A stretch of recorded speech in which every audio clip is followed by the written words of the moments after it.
How's it going, gamers?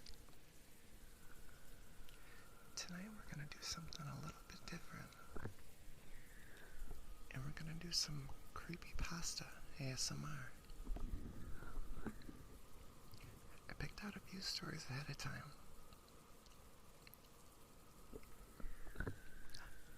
Hades is a good game. I do approve.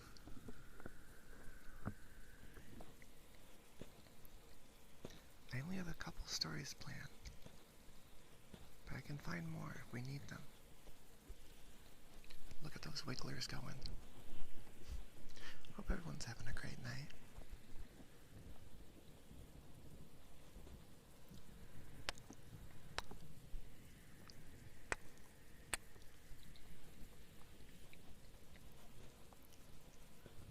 Let's find one of my shorter ones, because I do have the Russian sleep experiment ready. That one's pretty fun. The Russian sleep experiment is usually most people's first foray into creepypastas. I know when I was younger, it was one of my first creepypastas, and me being a little kid, I believed most of it.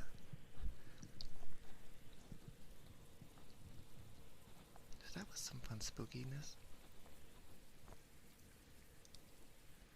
I've been doing a little bit of browsing on No Sleep. It's a fun little subreddit I used to read all the time.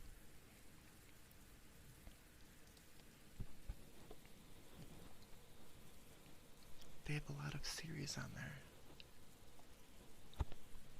They have a podcast. I didn't even know that.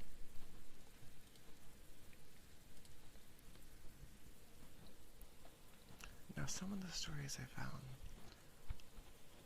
aren't scary in the usual ways, like a monster jumping out.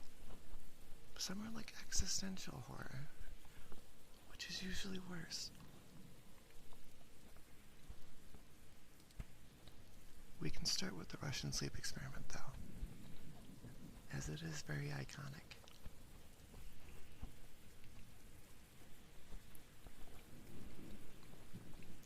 Ear licking. We can do some of that, and then we'll start the first one.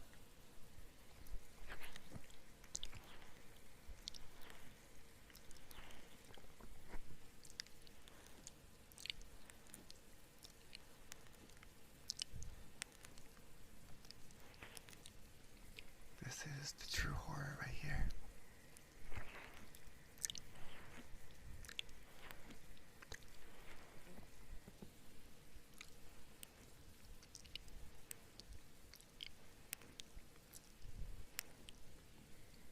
See, that one I wasn't sure on enabling, but I enabled it anyway.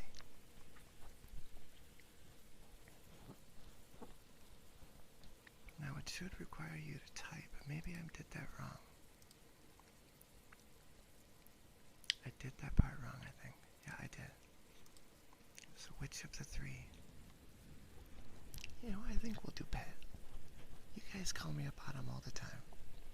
So for today, you can be my pet. Hey, you're the tester. It's a good pet. Very good pet.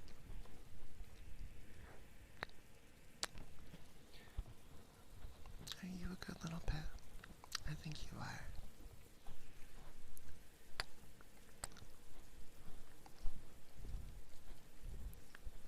Such a cute pet.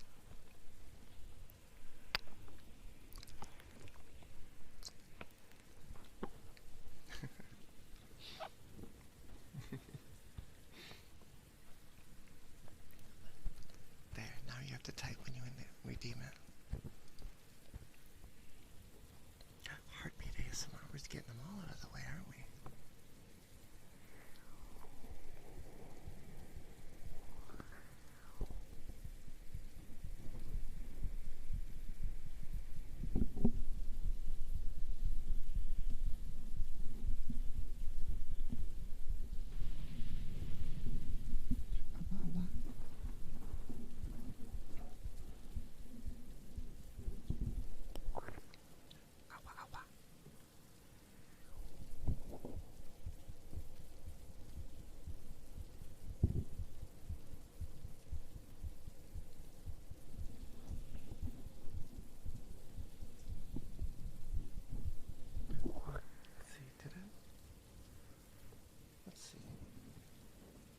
heartbeat isn't going very fast right now, so maybe it's not pounding as hard.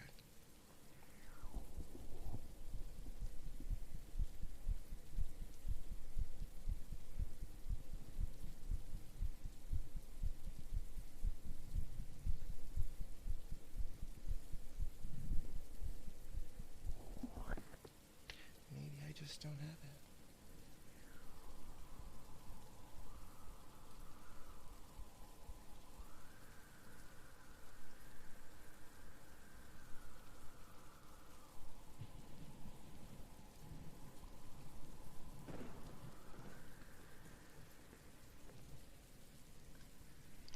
You're all very cute tonight.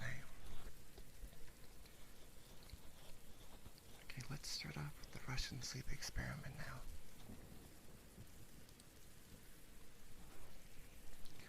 This one's a long one.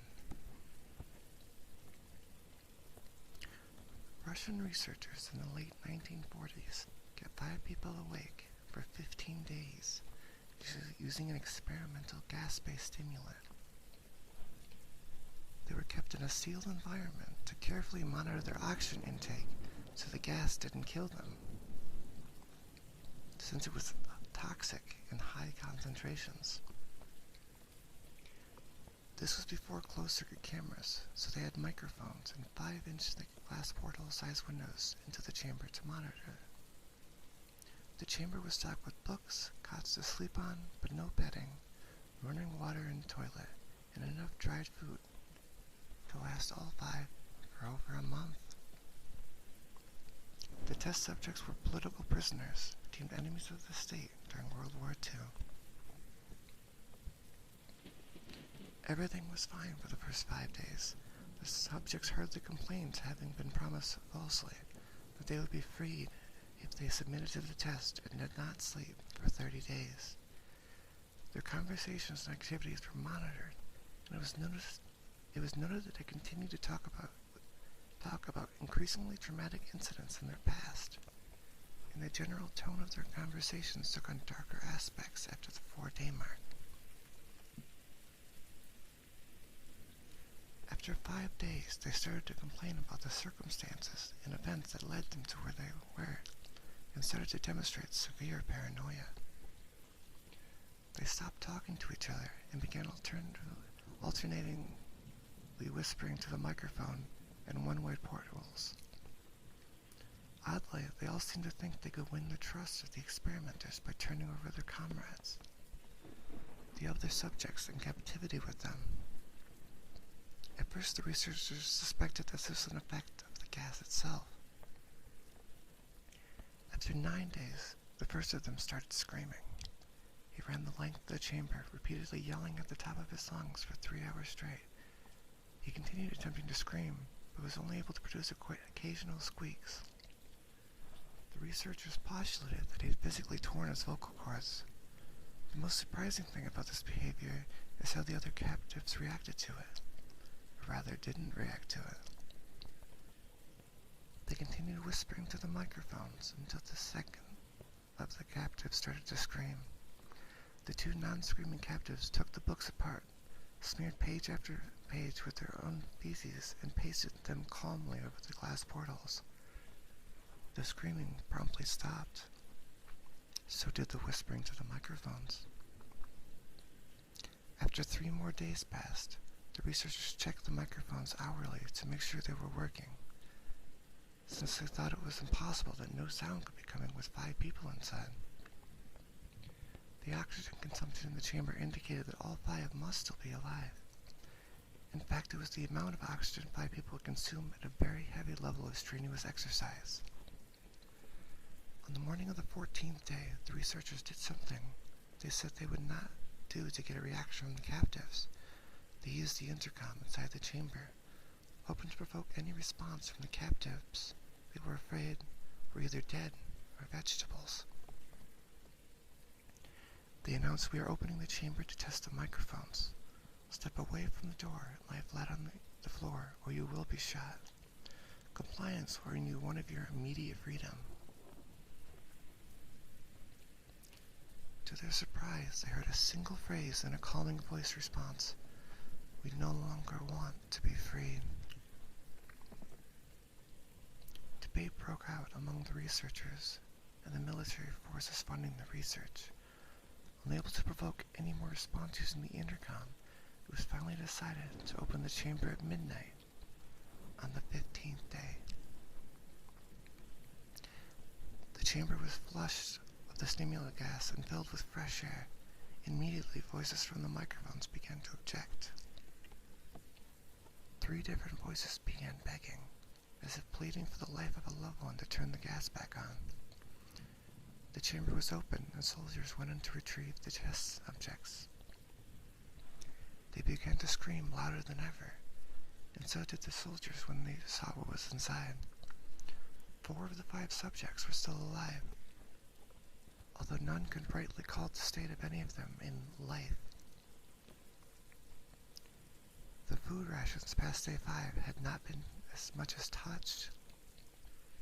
There were chunks of meat from the dead test subjects' thighs and chests stuffed into the drain in the center of the chamber, blocking the drain and allowing 4 inches of water to accumulate on the floor. Precisely how much of the water on the floor was actually blood was never determined. All 4 surviving test subjects also had large portions of muscle and skin torn away from their bodies. The destruction of flesh and exposed bone on their fingertips indicated that the wounds were inflicted by hand, not with teeth as the researchers initially thought. Closer examination of the positions and angles of the wound indicated that most, if not all of them, were self-inflicted.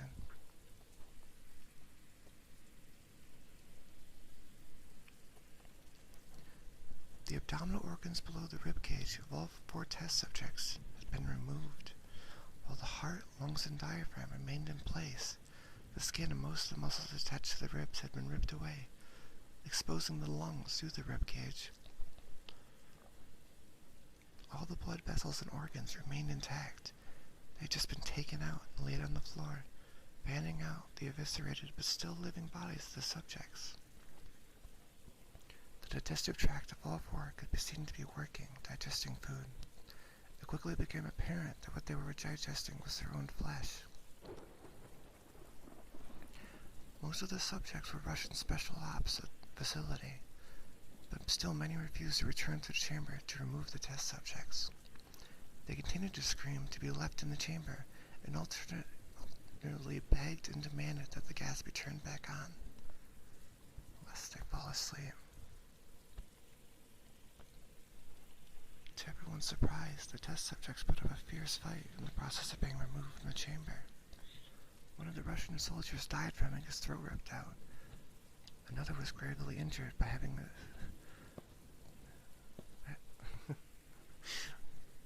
organ ripped off, but an artery in his leg was severed by one of the subject's teeth. Another 5 of the soldiers lost their lives if you count ones that took their own lives in the weeks following the incident. In the struggle, one of the 4 living subjects had his spleen ruptured and he bled out almost immediately. The medical researchers attempted to sedate him, but this proved impossible. He was injected with more than 10 times the human dose of morphine derivative and still fought like a cornered animal, breaking the ribs and arm of one doctor. One heart was seen to beat for 2 full minutes after he bled out, to the point where there was more air in his heart than blood. Even after it stopped, he continued to scream and flail for another 3 minutes, struggling to attack anyone in reach. He was repeating the word "more" over and over, weaker and weaker, until he finally fell asleep. The surviving 3 test subjects were heavily restrained and moved to a medical facility. The 2 with intact vocal cords continuously begged for the gas, demanding to be kept awake. The most injured of the 3 was taken to the only surgical operating room that the facility had. In the process of preparing the subject to have his organs placed back within his body, it was found that he was effectively immune to the sedative they had given him to prepare for the surgery. He fought furiously against his restraints, and he the anesthetic gas was brought out to put him under. He managed to tear most of the way through a 4-inch wide leather strap on one wrist, even though the weight of a 200-pound soldier holding that wrist as well.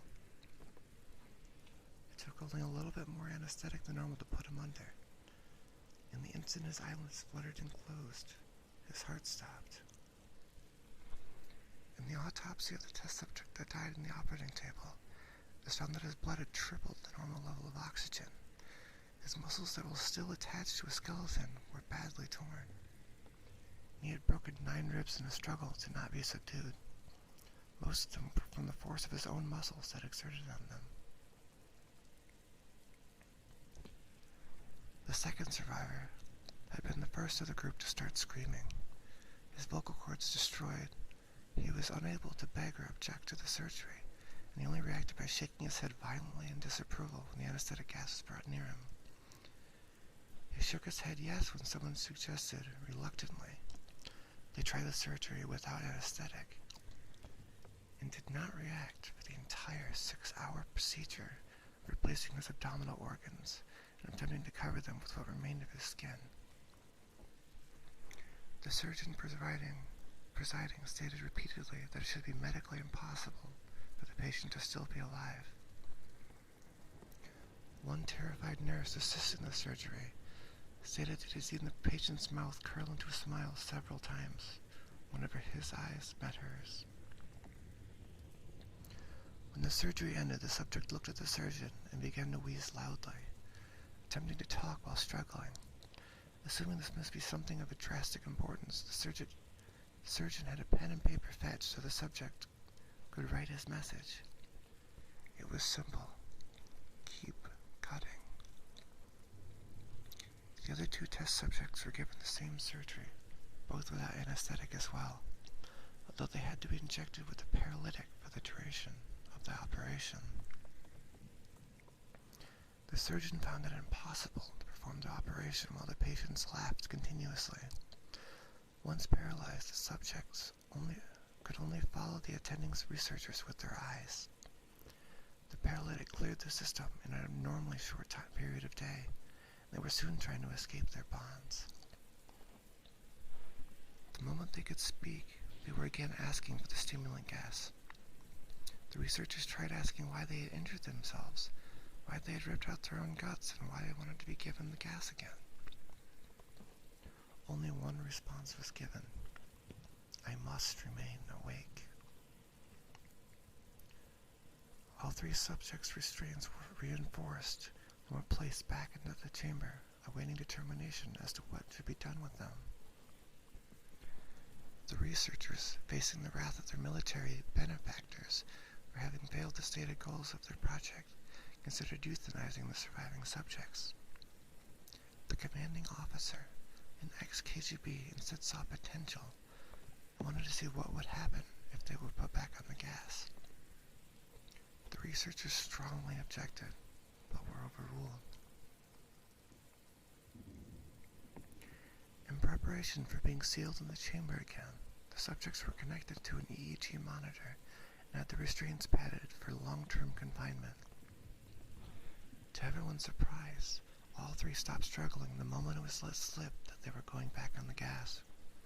It was obvious that at this point, all 3 were putting up a great struggle to stay awake. One of the subjects that could speak was humming loudly and continuously. The mute subject was straining his legs against the leather bonds with all of his might. First left, then right, then left again for something to focus on. The remaining subject was holding his head off the pillow and blinking rapidly. Having been the first to be wired for EEG, most of the researchers were monitoring his brain waves in surprise.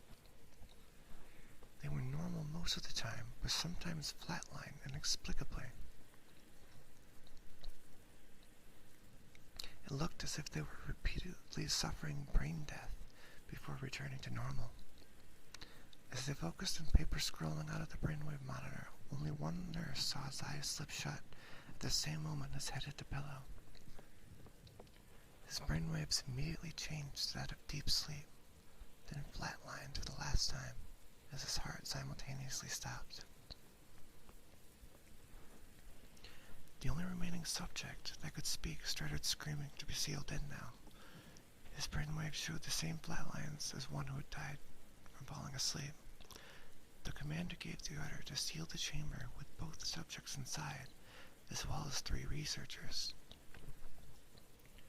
One of the 3 immediately drew his gun and shot the commander point blank, then turned the gun on the mute subject and shot him as well. He pointed the gun at the remaining subject, still restrained to a bed as the remaining members of the medical team fled the room. "I won't be locked in here with these things. Not with you," he screamed at the man strapped to the table. "What are you?" he demanded. "I must know." The subject smiled. "Have you forgotten so easily?" the subject asked. "Where are you? We are the madness that lurks within you all, begging to be free at every moment in your deepest animal mind. We are what you hide from in your beds every night. We are what you sedate into silence and paralysis when you go to nocturnal haven where we cannot tread." The researcher paused, then aimed at the subject's heart and fired.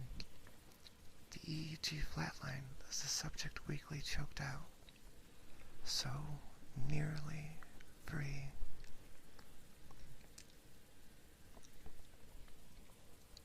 Yeah, that's the Russian sleep experiment.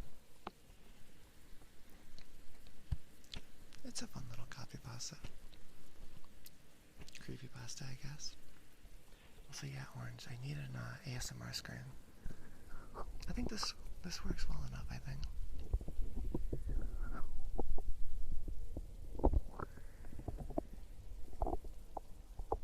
And then the rest of the ones we have prepared for tonight are top posts from the subreddit No Sleep, which is a pretty good subreddit. True, the moral of the story is to go to bed when your parents tell you to, or the demons get you. That's what I got out of that. Water and stretch. 1 sec.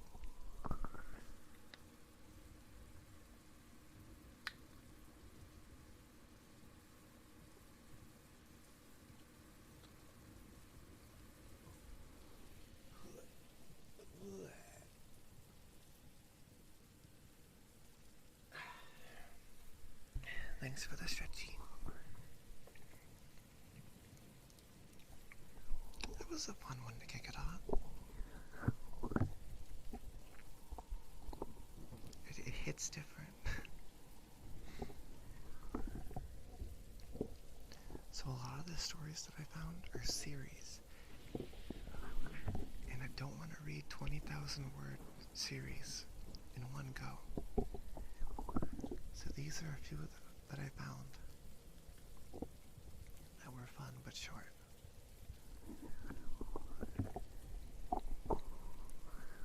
The first one I have is "My girlfriend talks in her sleep. She's been saying the most horrible things recently.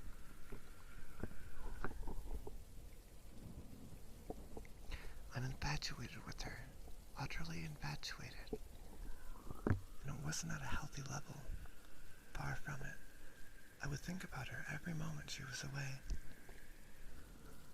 I would sometimes sit on my couch and just stare at my phone, waiting for her to text. I tell myself, don't contact her. Don't. It'll come off as too strong. Then I'd still find myself clicking her name on my contact list, before my inner voice would continue. You don't want her to know how desperately smitten you are with her.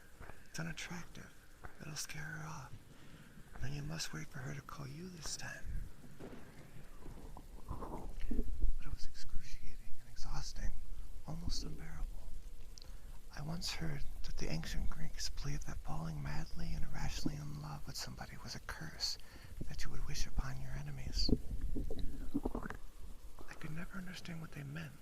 After all, isn't falling head over heels in love the ultimate goal nowadays? But now that it's happened to me, I have to say, the ancient Greeks were right. This is a curse. I was barely in control of myself, almost as though my infatuation with her had possessed me.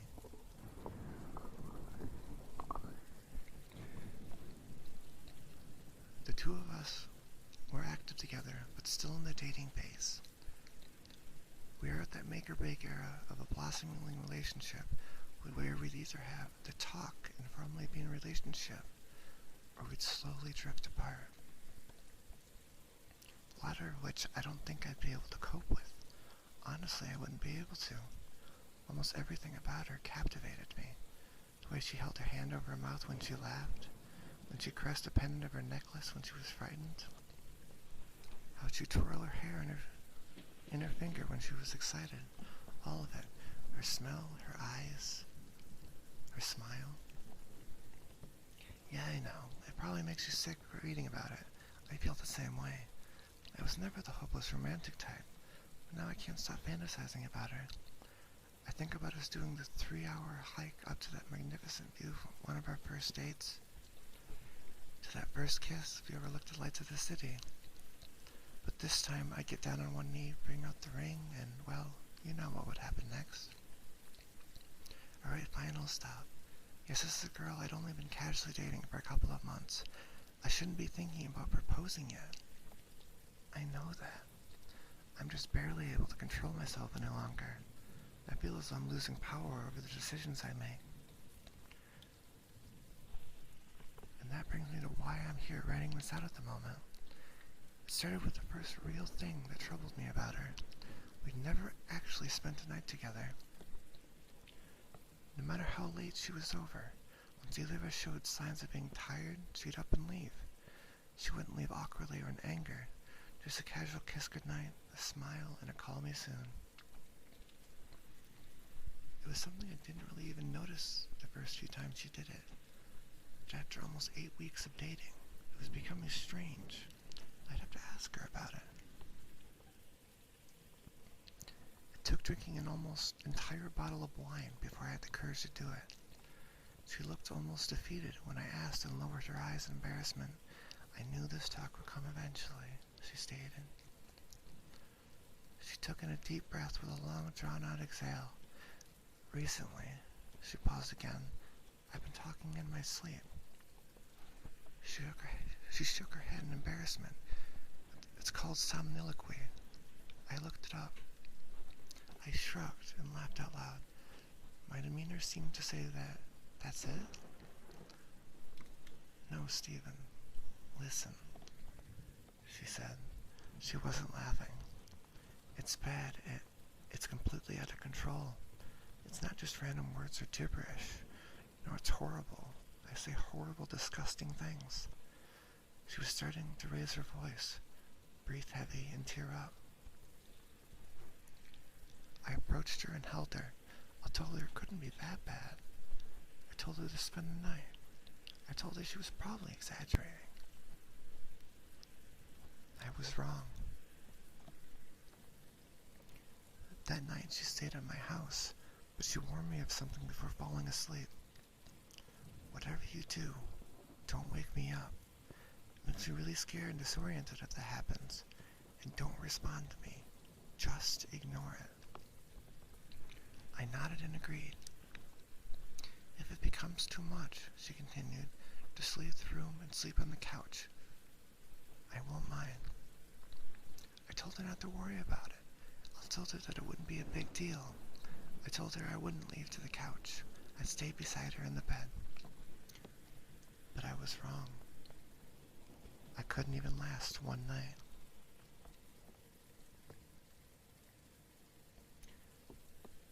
We both fell asleep without incident. I don't know how many hours passed, but I woke up in the dark with a sensation that someone was watching me. And then I remembered. She was with me. She was actually spending the night. I smiled. But then I noticed a shadowy outline of her sitting up on the bed. She was looking down at me, staring. It creeped me out, I'll admit it. Her posture was entirely different. It was though it wasn't even her at all. Then she spoke. It wasn't her voice that I heard. It was much lower and gravelly, like something out of a horror movie. I'll chew the skin from your bones, she said. first, I just kept looking at her. This is not at all what I expected. I thought it would be more like the way Tourette's is often portrayed, just random swearing and shouting. Honestly, I thought to myself, what would she do if she attacks me right now? Would she really just try to chew the skin from my bones? But then she just lied down and went back to sleep. I was creeped out. I tried to lay back down and ignore her, but I struggled. I couldn't even close my eyes without thinking, maybe she's sitting up again and staring at me. And then one time I rolled over to look at her, and she was. Her face was pressed right towards mine. Her breath was foul and rotted, something that was certainly not normal for her. She spoke again, in the same voice as before. If you don't move to the couch, you'll be dead by morning. That did it for me. I sat up in a moment and headed for the living room. She made some sort of wheezing sound as I left. I think it was supposed to be laughter. I was lying on the couch, but I wasn't going to be able to fall back asleep. I was far too shaken. I was staring out towards the window, hoping to see the first hint of sun rising. And then I thought I heard something from the bedroom. I listened. And then I heard it again. Stephen. It was the same low and gravelly voice. It sounded like a witch. I tried to ignore it at first, but then it continued. Stephen. Still I said nothing. I know you can hear me, Stephen. You're awake now. Why don't you come back into the bedroom? The voice barely sounded human. Or maybe you'd prefer if I come to you. I still didn't say anything. I was told not to, but I listened. If I heard her start walking towards the bedroom door, I'm not even joking, I would have run straight out of the apartment. But she had asked me not to respond to her sleep talking, so I didn't. And then I heard her once more. Sorry if this spoils your plans, she began laughing. The two of you were supposed to walk that trail again, she started. I wasn't remotely prepared for what she'd say next. You'd both be so tired when you'd reach the top. You'd look over the city, then you'd get on one knee and bring out the ring. She began laughing. And that's when I realized this wasn't just a problem with sleep talking. It was something much more. Something supernatural. I never told anybody about my proposal fantasy. There was simply no way she could have known about any of it. This was no longer about merely talking in one's sleep. This was about possession. I can't go back into the bedroom. I have no idea what would happen if I did. Instead, I'm going to wait it out, holding up in the living room until the sun rises. I have a couple more hours yet. I can hear her laughing occasionally in the bedroom. It's still not her voice. Still that same low-pitched cackle. But as I sit on the couch writing this out, here's what scares me the most. Maybe my infatuation and utter obsession with her wasn't normal. I said before that I felt like I was losing control of myself. More so I believed in the typical falling in love story. No, I fear that the infatuation I felt was the entity slowly taking control of me, of it controlling my thoughts, fears, ambitions, and anxieties. Maybe once I become completely absorbed, a transfer would occur, and she would be free of it. I know I should leave, that I should open the front door, get in my car and drive away from here, but I can't. I can't leave her. I've already lost control. I'm infatuated with her. Utterly infatuated.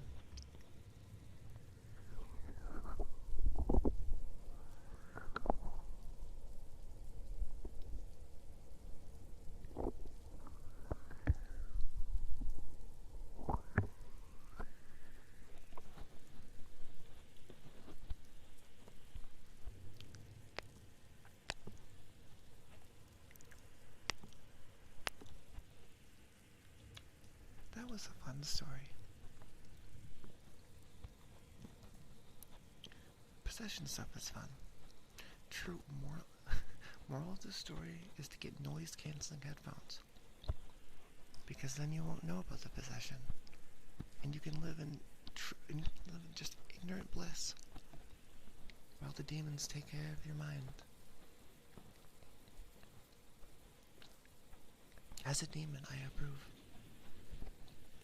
Let me take another drink real quick, then we'll do the next story.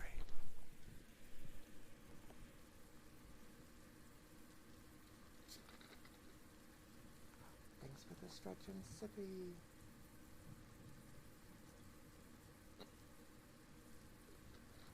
Let me take some Tylenol real quick. Wherever the heck I put that. Oh, Tylenol ASMR.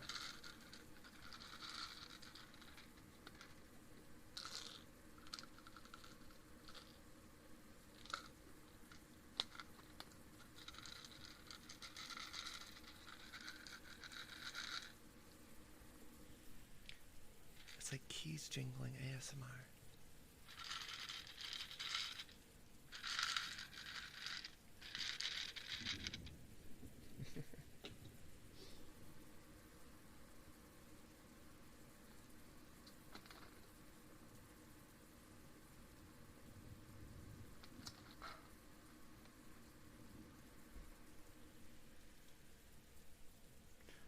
Good stretch.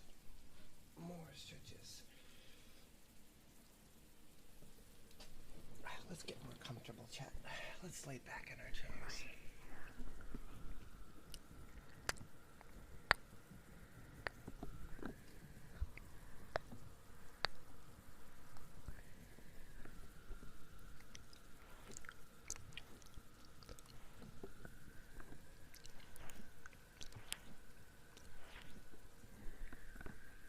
Your puppy is just crashed out. That's adorable. I love your puppy, by the way.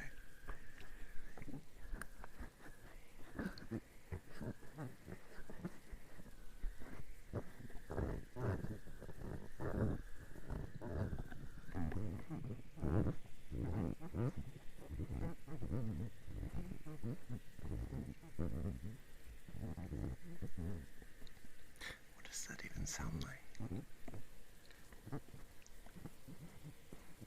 Right now the ears are wet, and I'm just giving them a nice little rub.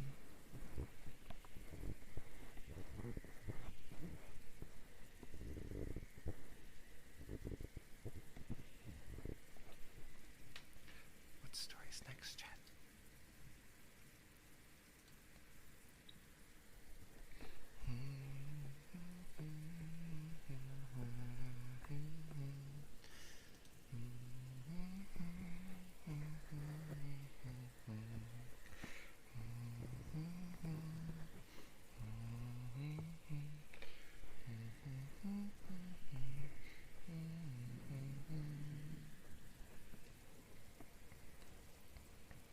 This story is less ghost horror and more existential horror, I think. If you're armed and at the Glenmont Metro, please shoot me. That's a powerful title. Make it a headshot. Shoot me in the temple, aiming slightly downwards. I need the bullet to travel the shortest possible distance through my brain before it hits my hippocampus. If I'm lucky, the sensation of the gunshot ripping through my skull will only last a few decades. As awful as this sounds, you'll be doing me an enormous favor. Death by a headshot as soon as possible is vastly better than the alternative. My ordeal started over 10,000 years ago at 10:15 this morning. I earn extra money by participating in drug trials. I'm a so-called healthy subject who takes experimental drugs to help assess side effects. Once it was a kidney drug, I A few times it's been something for blood pressure or cholesterol. This morning, they told me the drug I took was a psychoactive substance intended to accelerate brain function.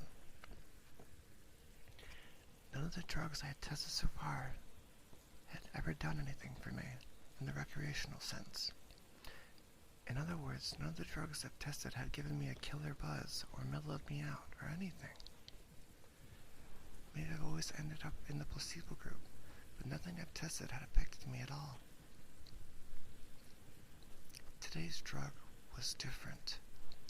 The shit worked. They gave me a pill at 10:15 and told me to hang out in the waiting room until they called me back for some tests. Only about 30 minutes, the research assistant told me. I flopped onto the waiting room couch and read a few articles from a copy of Psychology Today that was sitting on the coffee table. They hadn't called me back when I finished the Psychology Today, so I picked up a US News and read it cover to cover. Then I read an old Scientific America. What was taking them so damn long? I sluggishly turned my head to look at the wall clock. It was only 10:23. I had read all 3 magazines in 8 minutes. I remember thinking that it was going to be a long day. I was right. The waiting room had a little bookshelf with some used hardcovers on it. When I stood up to walk to the bookshelf, I felt like my legs barely worked. Not that they were weak, they were just slow. It took a full minute just to stand up off the couch, and another minute just to take 2 steps to the bookcase. I scanned the old books on the shelf and picked out a copy of Moby Dick. My arms had the same problems as my legs. Just reaching 1 foot in front of me to grab the book took so long. I actually got bored just waiting for my hand to reach the spine of the book. I slogged back to the couch and collapsed onto it in a slow-motion fall that reminded me of low-gravity hops of the astronauts on the moon. I opened my Moby Dick slowly and began reading. I started with Call Me Ishmael and got as far as Ahab throwing his pipe into the sea, which was all the way to chapter friggin' 30 before they called me back. "How are you feeling?" the research assistant asked me. "I feel slow," I said. "Actually, it's the other way around. Everything seems slow because you're so fast. But my legs, my arms, they're moving in slow motion. Your body seems like it's moving slowly because your brain is fast. Your brain is running 10 or 20 times faster than normal. You are thinking and perceiving reality at an accelerated pace, but your body is still constrained by the laws of biomechanics. Frankly, you're moving much faster than a normal person, so you pantomimed a jogging motion. But your brain is running so much faster now that even your fast walk seems very slow to you." I thought about my slow motion flop onto the waiting room couch. Even if my muscles have slowed down, my body would still react to gravity the same way. But in the waiting room, I even fell in slow motion. Slow muscles couldn't explain why gravity seemed weaker. My brain was going at warp 10. That's how I managed to read 3 magazines and the first 30 chapters of Moby Dick in 15 minutes. Can we get some bonks in chat? Thank you. They ran a series of tests on me. The physical tests were fun. They made me juggle 3 balls, then 4, then 6. I had no problem keeping 6 balls in the air because they seemed to be moving so slowly. It was boring, frankly, waiting for each ball to fall through its arc so I could catch it with my slow motion hands and toss it back into the air. They threw Cheerios in the air and I caught them with chopsticks. They dropped a handful of coins and counted the total value before they hit the ground. The cognitive tests were less fun, but very illuminating.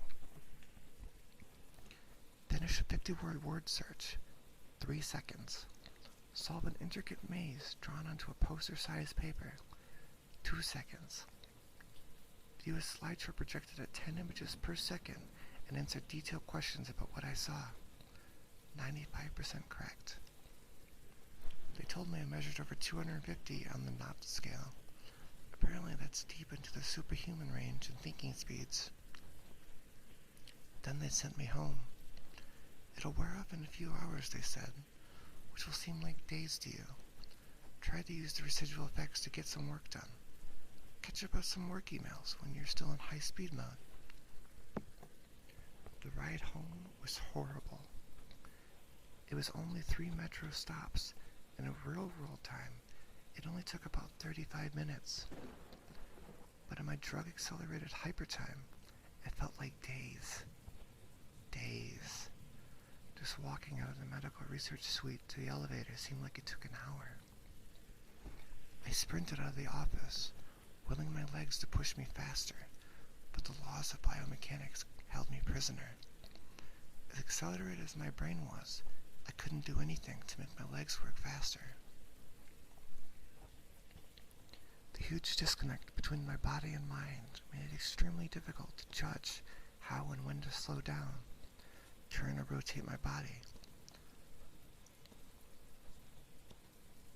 I misjudged my speed and rammed into the wall by the elevator at a pretty good speed. Even though I could see the wall coming at me, I couldn't make my finger outstretched to hit the elevator button move away fast enough, and I jammed it into the wall, hard. The pain was intense. If my brain had been running at regular speed, it'd probably have only hurt for about 30 seconds or so. But in my accelerated state, the intense pain seemed to last for half an hour. 45 minutes maybe. The elevator ride was horrible. It felt like I spent 4 or 5 hours just descending 7 floors, with nothing to look at but the interior of the elevator car. I sprinted at the metro station. I have to admit this part was almost fun. Even though my body moved at what seemed to me super slow speed, I could still carefully choose how and where to place my feet, swing my arms and turn my torso. It only took a block or two getting used to having a brain that ran 24 times faster than my body. Then I basically sprint danced the rest of the way, twisting and juking between people on the sidewalk, dodging moving cars with inches, aka minutes, of clearance. I spent an hour in my time frame, descending into the subway and running to the platform. Endless tedium waiting the 6 minutes for the red line train to arrive. Although there was more to look at on the metro station than inside the elevator, it was still intensely boring. I should have stolen a copy of Moby Dick. The red line train roared into the station in slow motion. The normally high-pitched squeal of its brakes was frequency shifted by my high-speed mind to a long, low tone, like a monotone tuba solo. It wasn't just the squealing subway train that was 3 octaves lower than normal. All sound was slowed to the point of near inaudibility. Voices were gone, shifted below the threshold frequency of my hearing. I did manage to hear a screaming baby on my subway car. Her shrieks slowed to sound like whale songs. Sharp sounds like car horns and trucks bouncing over puddles were low, muddied roars like a distant thunder. Back at the researcher's office, I could still hear and communicate with the research staff, but all verbal communications with anyone would be impossible. The effects of the drug were still intensifying. I spent what seemed like days on that fucking red line train. Days. Listening to that whale song with the screaming baby and the tuba solo of the brakes. Ordinary voices were frequency shifted out of my audio range. Smells didn't seem to be affected. I never became nose blind to that body odor, the stench of the train's brakes, and the melange of the smells wafting through the metro car. I finally got back to my apartment. Sprinting through my open door into the front hall at full speeds was like a slow, relaxing drift down a lazy river. I was relieved to be home. At least I had stuff that I could do here. I picked up the book I was reading. 100 Years of Solitude. It's a little on the nose, don't you think? And finished it. Despite turning the pages so quickly that I tore many of them, it seemed like most of the time I spent finishing the book was spent on page turning and not actually reading. 3 minutes had passed since I got home. I tried surfing the internet. My God, it takes a long time for computers to boot these days. But it was too frustratingly slow. Hours, seemingly, to load each new page, and a fraction of a second to read it. 100 articles in my newsfeed read, in just 3 more minutes done. I dipped into my pile of yet-to-be-read books and finished 2 more. 4 more minutes had passed. I decided to try to sleep off the remaining effects of the drug. Unfortunately, whatever part of my mind is responsible for perception, the part that's been accelerated to hyperspeed by the drug, isn't the same part that governs sleep. Despite being awake for what I perceived as days, my physical brain still thought it was 1:25 p.m. It was not ready for sleep. Nevertheless, I tried to sleep. I walked to my bedroom, a slow 45-minute drift through my apartment, and flung myself into bed, lazily falling like a feather onto the mattress. I closed my eyes and lay there for hours and hours, 10 minutes of reality time before giving up. Sleep would not come. I was facing what was going to feel like days, or maybe even weeks of being trapped in a slow-motion prison. So I took an Ambien. The sensation of the pill and the splash of water I used to swallow it sliding down my throat was sickening. A lump that blocked my breathing, moving like a slug down my esophagus. I read a book. 10 minutes had passed. I read another. 18 minutes since I took the Ambien. I threw the book across the room in disgust at my situation. The book slowly pirouetted and spun through the air, like a leaf blowing in the breeze. It hit the wall with a long, faint rumble, the only sound I had heard for what seemed like hours, then drifted to the floor like a flip-flop, sinking in a swimming ocean. The force of gravity hadn't changed since I took the pill. The laws of physics were the same. It was just my perception of time that had gone wackadoo. This meant I could use the speed things seemed to fall as a way of judging the effects of the drug. Based on how long it took the book to drift to the floor, I estimated the effects of the drug were still intensifying. I read a magazine. I turned on the television. I clearly saw each frame of video like I was watching a slideshow. Frustrated, I turned the television off. I read some more. The first 2 books of Churchill's A History of the English-Speaking Peoples. Not exactly a light read. Frankly, I hated it. But given the hours of tedium it would take to go get another book off the bookshelf, just sitting on the couch and reading Churchill was better. Or at least, less worse. It had now been 35 minutes since I took the Ambien. I lay down on the couch and closed my eyes. Time passed. I inhaled. An hours-long process. Time passes. I exhaled for more hours. Sleep would not come. I needed a new plan. I decided to go back to the offices where they gave me the drug. Maybe they would have something that could counteract its effects, at least something to knock me out until it wore off. I exited my apartment as fast as possible, taking hours of my time frame to do so. I didn't even bother locking the door. It would have taken too long. Down the stairs, it's faster than the elevator if you run. Through the lobby, out the front door and onto the street. These few things felt like a long day at the office. Sprinting down the street, dancing and weaving between pedestrians with what must have looked to them superhuman dexterity. Down the first flight of stairs at the metro, across the landing, Another hour. Then onto the second flight of stairs. That's when the Ambien hit me. The Ambien didn't make me sleepy. Not at all. Instead, it must have had a severe cross-reaction with the experimental drug I took this morning. I was bounding down the second flight of stairs, moving in slow motion, but still making perceptible progress. Then wham, everything stopped. The dull roar of the street and metro noise ceased, replaced by the most perfect silence I've ever experienced.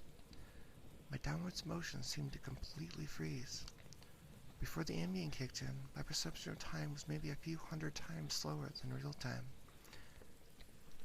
After the Ambien took effect, time moved thousands of times slower. Every second seemed like days to me. Even just moving my eyes to focus on a new point was like an impossibly slow scroll across my visual field.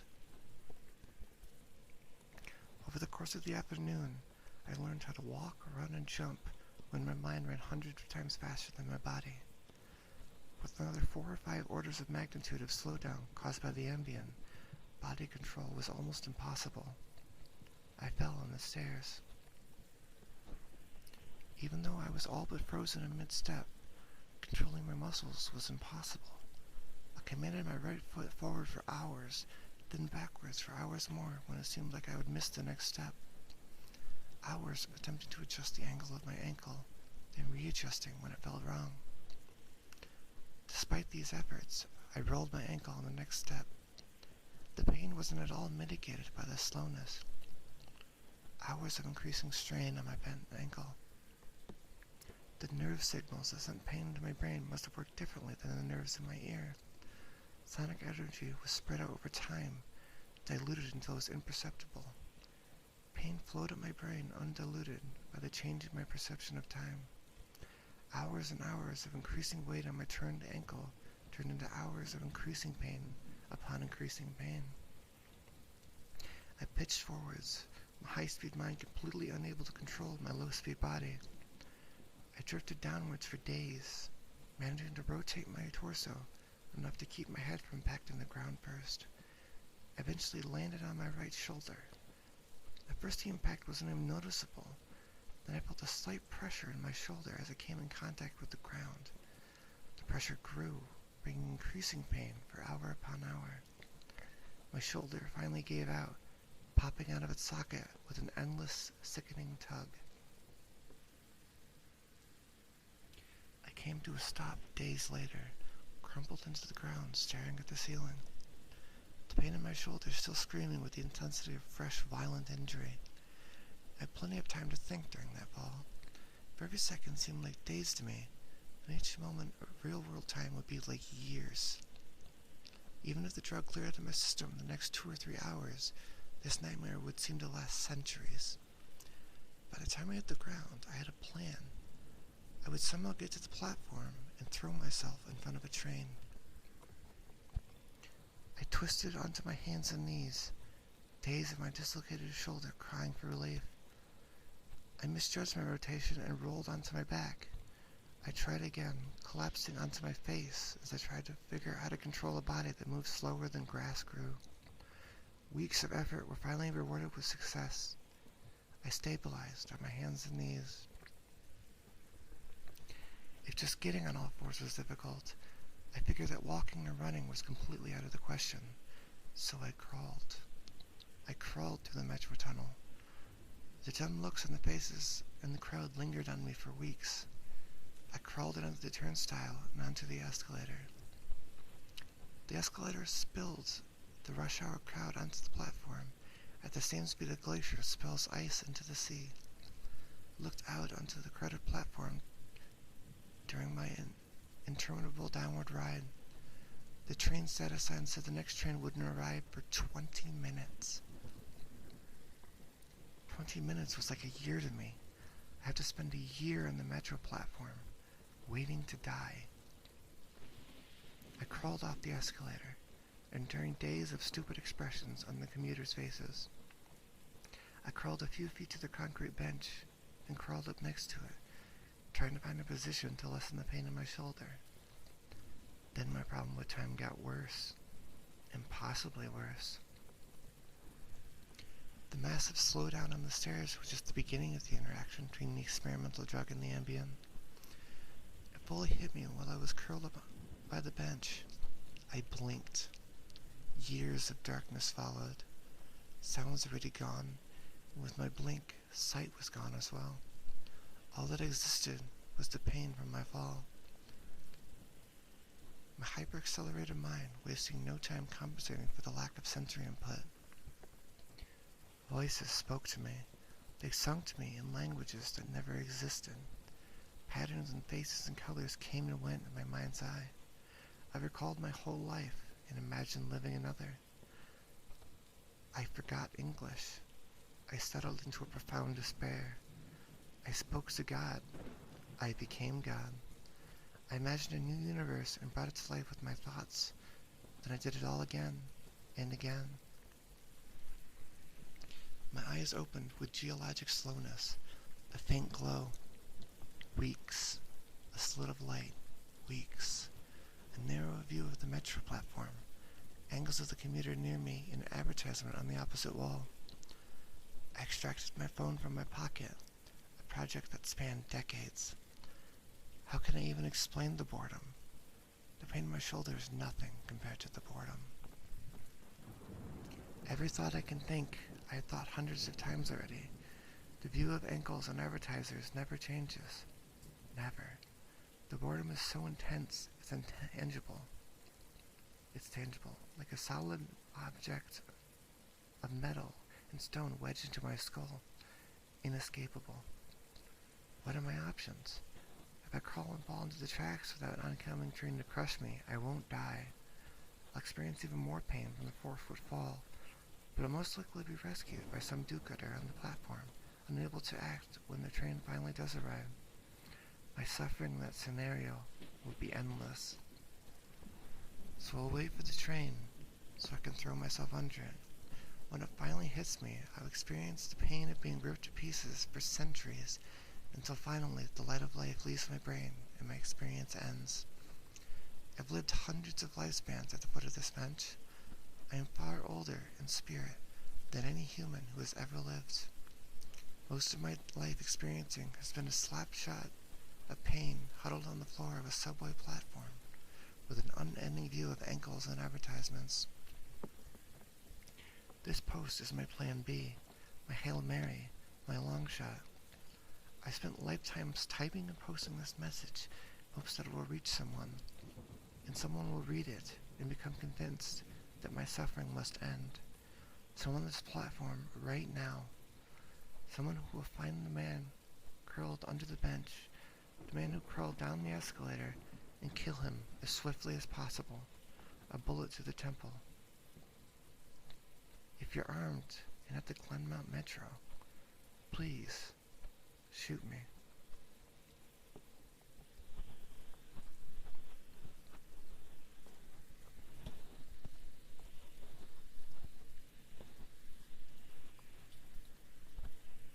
And that was probably the scariest story of the night. Because that is worse than any death. Thanks for the sip and stretch.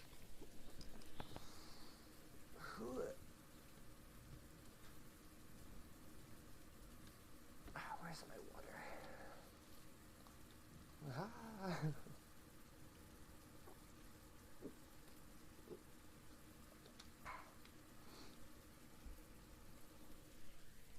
And the time it took you to type that scream, that man lived a lifetime.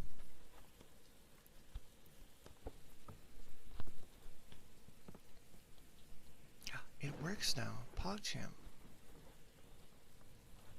That story was very long. You could make requests if it's preferably non-sexual in nature,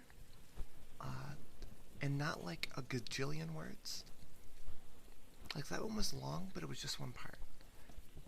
Some creepypastas go on for like 15 parts, and it's like, oh God, kill me. I just opened a few. That one was way longer than I thought it would be. True, you would last. Give me the bong, for Squinty. And now for Clippy's redeem. I'm doing it now. I was getting to it. Have patience. You silly baka.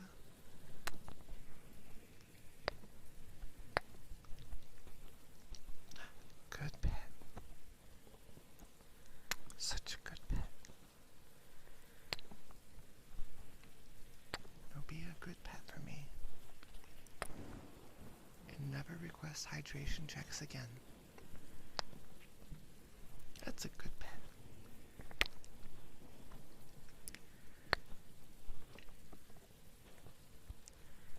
Good pet. I had to try. Oh, Lovecraft. Lovecraft has some fun stuff. Let's see. Let's close that one. Close that one.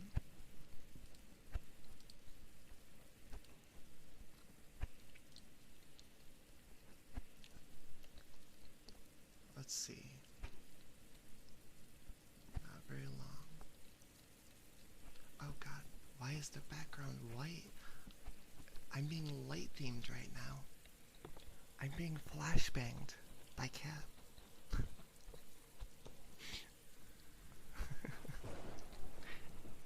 It's okay. I'll try to survive the flashbang. This site doesn't have a dark theme, so I will suffer. I gotta zoom in.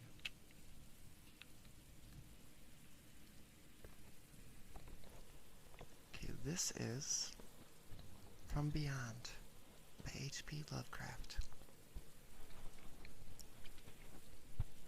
Now, I have never read this before, and I have not proofread it in any way. So this will be my first read too. Horrible beyond conception was the change which had taken place in my best friend, Crawford Tillinghast. I had not seen him since that day, 2 months and a half before, when he had told me towards what goal his physical and metaphysical researchers were leading. When he had answered my odd and almost frightened remonstrance. This has Old English in it, and I'm going to struggle with some of these words. Please be kind to me. Frightened remonstrances by driving me from his laboratory in his house in a burst of fanatical rage. I had known that he now remained mostly shut in the attic laboratory with that accursed electrical machine, eating little and excluding even the servants. But I had not thought that a brief period of 10 weeks could so alter, disfigure any human creature. It is not pleasant to see a stout man suddenly grow thin. It is even worse when the baggy skin becomes yellowed or grayed, the eyes sunken, circled and uncannily glowing, the forehead veined and corrugated, and the hands tremulous and twitching. And if added to this, there would be repellent unkemptness, a wild disorder of dress, a bushiness of dark hair, white as the roots, and an unchecked growth of pure white beard on a face once clean-shaven. The cumulative effect is quite shocking. But such was the aspect of Crawford Tillinghast on the night his half-coherent message brought me to his door after my weeks of exile. Such the spectre that trembled as it admitted me, candle in hand, and glanced furtively over its shoulder, as if fearful of unseen things in the ancient, lonely house set back from Benevolent Street. That Crawford Tillinghast should ever have studied science and philosophy was a mistake. These things should be left to the frigid and impersonal investigator. They offer two equally tragic alternatives to the man of feeling and action. Despair if he fail in his quest, and terror is unattainable and unimaginable if he succeed. Tillinghast had once been the prey of failure, solitary and melancholy, but now I knew, with nauseating fears of my own, that he was the prey of success. I indeed warned him 10 weeks before, when he burst forth with his tale of what he felt himself about to discover. He had been flushed and excited then, talking in a high and unnatural, the always pedantic voice. What do we know, he had said, of the world and the universe about us? Our means of receiving impressions are absurdly few, our notions of surrounding objects infinitely narrow. We see things only as we are constructed to see them, and can gain no idea of their absolute nature. With 5 feeble senses, we pretend to comprehend the boundless complex cosmos. Yet another being with wider, stronger, or different range of senses might not only see very differently the things we see, but might see and study whole worlds of matter, energy, and light which lie close at hand, yet can never be detected with the senses we have. I've always believed that such strange, inaccessible worlds exist at our very elbows. Now I believe that I have found a way to break down the barriers. I am not joking. Within 24 hours of that machine, near the table would generate waves acting on unrecognized sense organs that exist in us in atrophied or rudimentary vestiges. Those waves will open up to many vistas unknown to man, and several unknown to anything we consider organic life. We shall see that at which dogs howl in the dark, and that at which cats prick up their ears after midnight. We shall see these things and other things which no breathing creature has yet seen. We shall overleap time, space, and dimensions, and without bodily motion peer through the bottom of creation. When Tillinghast said these things, I remonstrated, for I knew him well enough to be frightened rather than amused, but he was fanatic and drove me from the house. Now he was no less a fanatic, but his desire to speak had conquered his resentment. He had written me imperatively in a hand I could scarcely recognize. As I entered the abode of the friend so suddenly metamorphosed to a shriveling gargoyle, I became infected with the terror which seemed stalking in all the shadows. The words and beliefs expressed in 10 weeks before seemed bodied forth into darkness beyond the small circle of candlelight, and I sickened at the hollow, altered voice of my host. I wished the servants were about, and did not like it when he said they'd all left 3 days previously.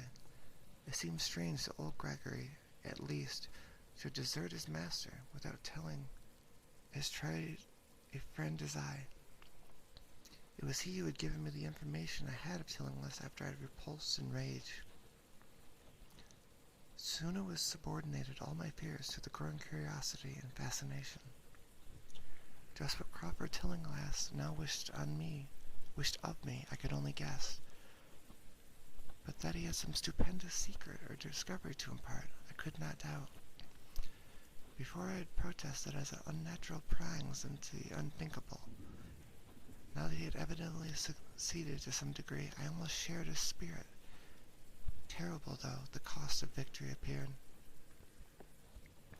Up through the dark emptiness of the house, I followed the bobbing candles in the hand of the shaking parody-on man. The electricity seemed to be turned off, and when I asked my guide, he said it was for a definite reason. It would be too much. I would not dare, he continued to mutter. I especially noted his new habit of muttering. It was not like him to talk to himself. We entered the laboratory of his attic, and I observed the detestable electrical machine glowing with a sickly, sinister, violet luminosity. It was connected with a powerful chemical battery, but seemed to be receiving no current. For I recalled that in its experimental stage it had sputtered and purred when in action. In reply to my question, Tillinghast mumbled that this permanent glow was not electrical in any sense that I could understand. He now seated me near the machine, so that it was on my right, and turned a switch somewhere below the crowning cluster of glass bulbs. The usual sputtering began, turned to a whine, and terminated in a drone so soft as to suggest a return to silence. Meanwhile, the luminosity increased, waned again, and assumed a pale ochre color or blend of colors, which I could neither place nor describe. Tillinghast had been watching me and noted my puzzled expression. "Do you know what that is?" he whispered. "That is ultraviolet." He chuckled oddly at my surprise. "You thought ultraviolet was invisible, and so it is. We can see that and many other invisible things now. Listen to me. The waves from that thing are waking 1,000 sleeping senses in us, senses which we inherit from eons of evolution, from the state of detached electrons to the state of organic humanity. I've seen truth, and I intend to shew it to you. Do you wonder how it will seem? I will tell you." Here Tillinghast seated himself directly opposite me, blowing out his candle and staring hideously into my eyes. "Your existing sense organs, ears first, I think, will pick up many of the impressions, for they are closely connected with the dormant organs. Then there will be others. You've heard of the pineal gland." I laughed at the shallow endocrinologist, fellow dupe and fellow prevenu of the Freudian. That gland is the great sense organ of organs. I have found out. It is like sight in the end, and transmits visual pictures to the brain. If you are normal, then that is the way you ought to get most of it. I mean, get most of the evidence from beyond. I looked about the immense attic room, with the sloping south wall, dimly lit by rays which the everyday eye cannot see.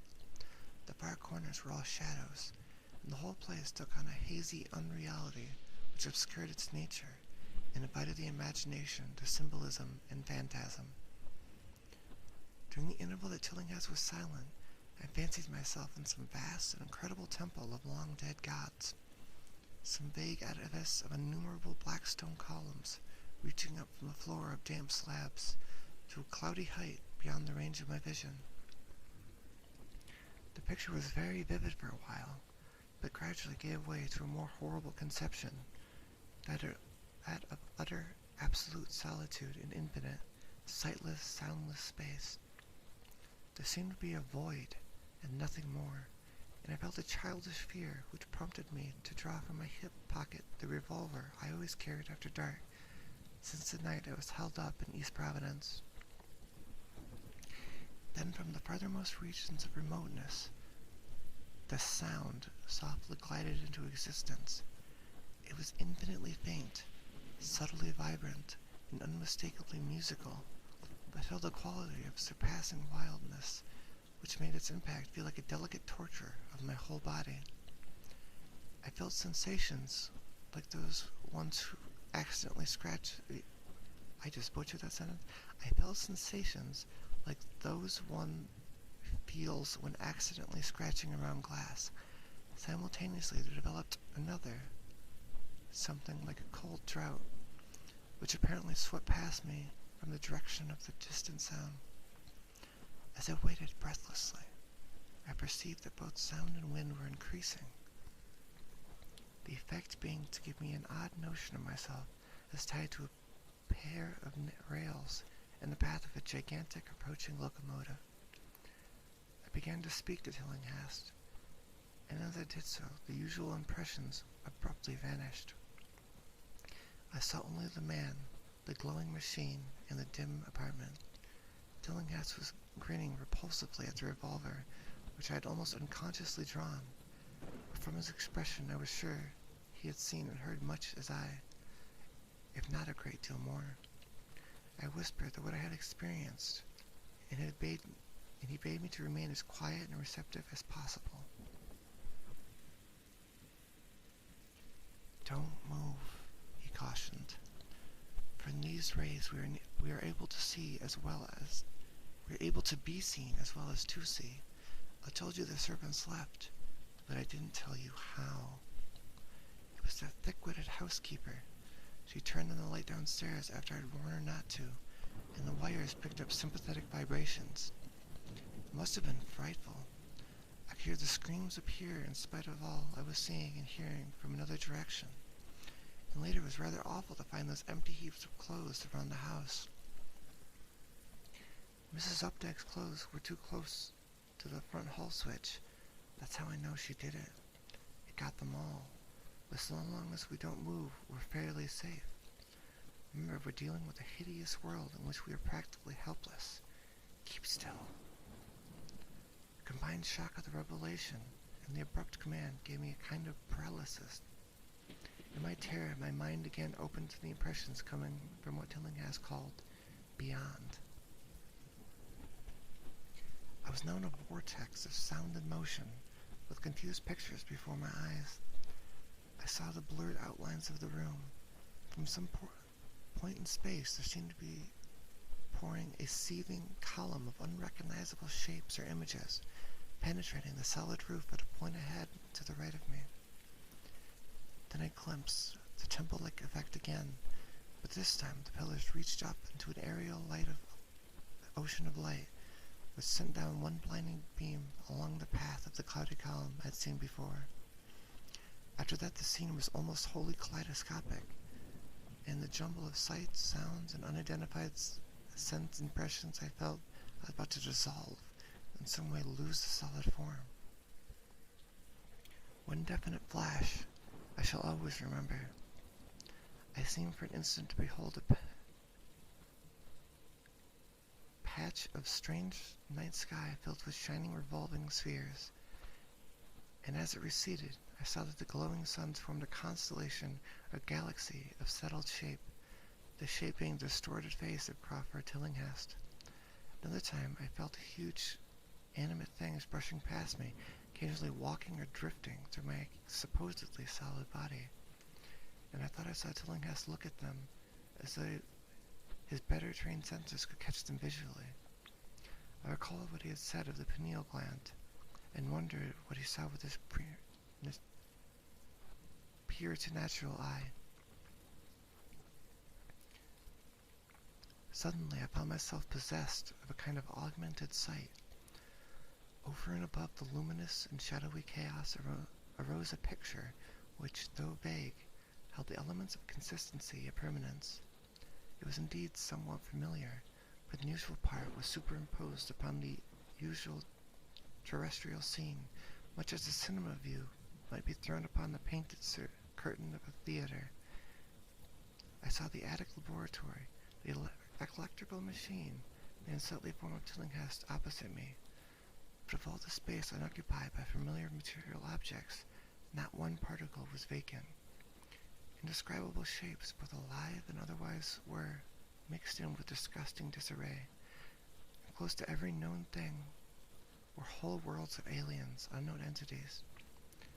It likewise seemed that all the known things entered into the composition of other unknown things, and vice versa. Foremost among the living objects were great inky jellyfish monstrosities, which floppily quivered in harmony with the vibrations from the machine. They were present in a loathsome profusion, and I saw to my horror that they overlapped, that they were semi-fluid, capable of passing through one another and through what we know as solids. These things were never still, but seemed ever floating about with some malignant purpose. Sometimes they appeared to devour one another, the attacker launching itself at its victim and instantly obliterating the latter from sight. Shudderingly, I felt that I knew what had obliterated the unfortunate servants, and could not exclude the things from my mind, as I strove to observe other properties of the newly visible worlds that lay unseen around us. For Tillinghast had been watching me, and was speaking. "You see them? You see them? You see the things that float and flop about you into every moment of your life? You see the creatures that form what men call the pure air and the blue sky. Have I not succeeded in breaking down the barrier? Have I not shewn new worlds that no other living men have?" I heard him scream through the horrible chaos, and looked at the wild face thrust so offensively close to mine. His eyes were pits of flame, and they glared at me with what I now saw was overwhelming hatred. The machine droned detestably. You think these floundering things wiped out the servants? Fools, they are harmless. But the servants are gone, aren't they? You tried to stop me. You discouraged me when I needed every drop of encouragement I could get. You were afraid of the cosmic truth, you damn coward.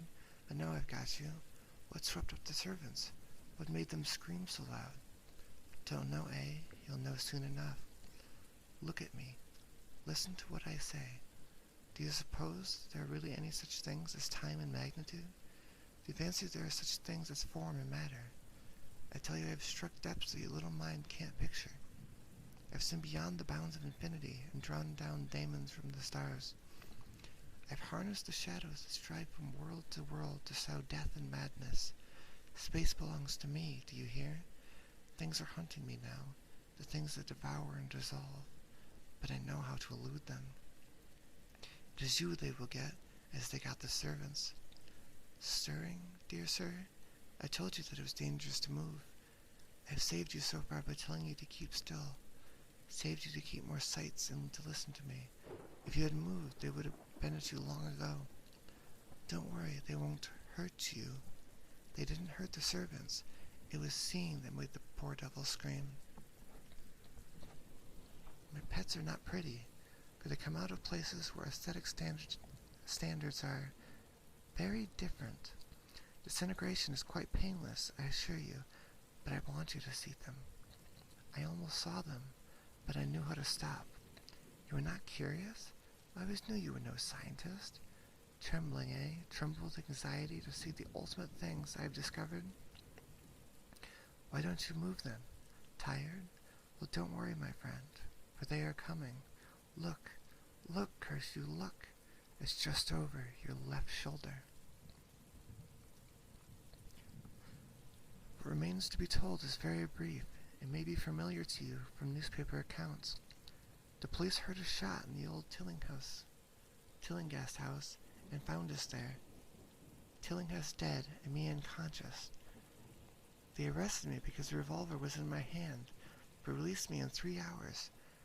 After they found a poxplity which had finished Tillinghast and saw that my shot had been directed at a noxious machine which now lay hopelessly shattered on the laboratory floor. I did not tell very much of what I had seen, for I feared the coroner would be skeptical. But from the evasive outlier I did give, the doctor told me that I had undoubtedly been hypnotized by the vindictive and homicidal madman. I wish I could believe that, doctor. It would help my shaky nerves if I could dismiss what I now have to think of the air and the sky and about me. I never feel alone or uncomfortable, and a hideous sense of pursuit sometimes comes chillingly on me when I am weary. What prevents me from leaving the doctor is this one simple fact, that the police never found the bodies of those servants whom they say Cropper Tillinghast murdered.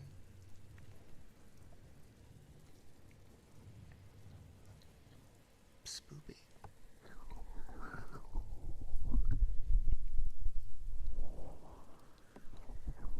Yeah, Lovecraft loves his fishy jellyfish monsters, doesn't he? That's pretty spoopy. Thanks for the 7 stretch. Let's set you guys down right there.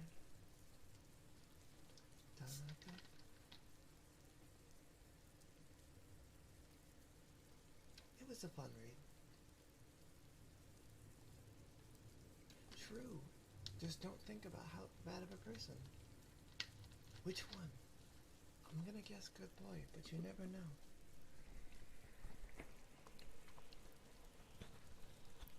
I'm just gonna assume boy.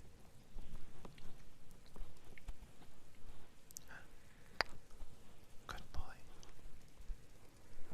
Such a good boy. Is that you? Yeah, that's you. Good boy.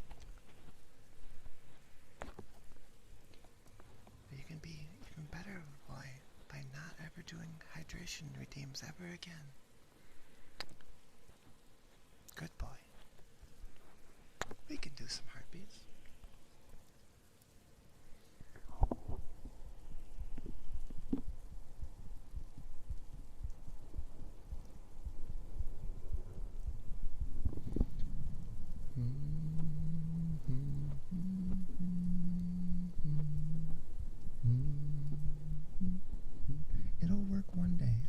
keep trying.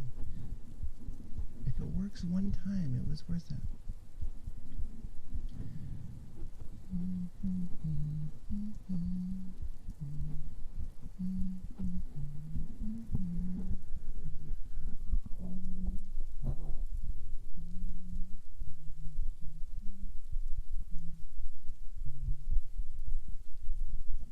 Let's switch gears.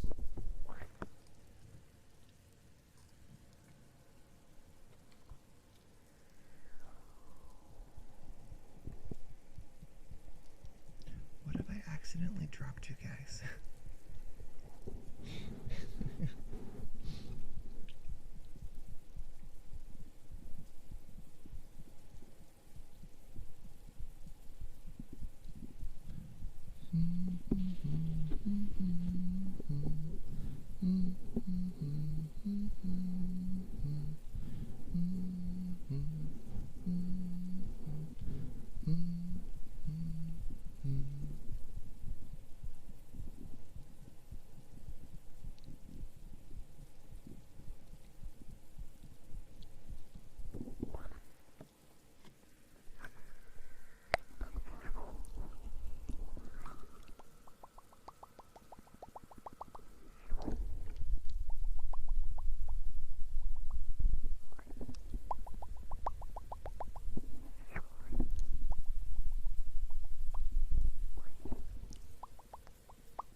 I'm just letting my vocal cords rest for a second before we read more.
I'm still okay. I just don't want to strain too hard, you know?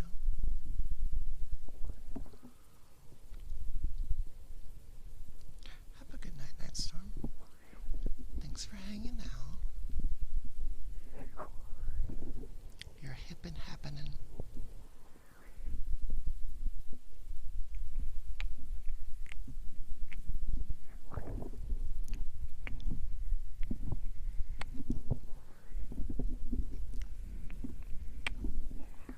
I'm in your walls. Just always remember that, Nightstorm. If you would ever know a moment of peace, just remember I'm there.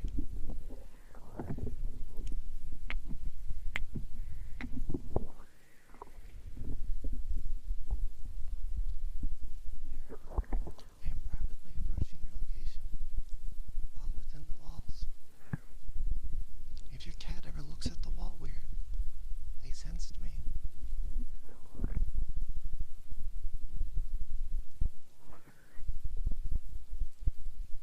It's comfy in here.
there's this VTuber group I think I'm gonna apply to. I have absolutely no delusions that I'll actually get in or they'll even read it, but why not apply, you know? What if? A good number of VTubers larger than I am applied to it. It looks fun. True, if you turn it up high enough, you can hear nothing else.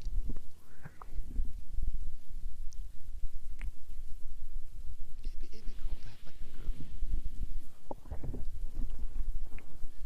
It's the group that my schedules. I use their website to make all my schedules because it's convenient.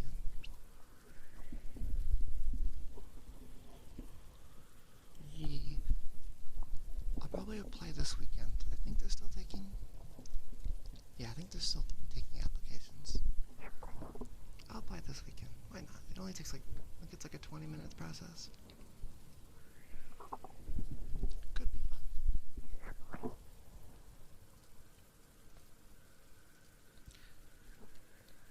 What other fun stories do I have on here?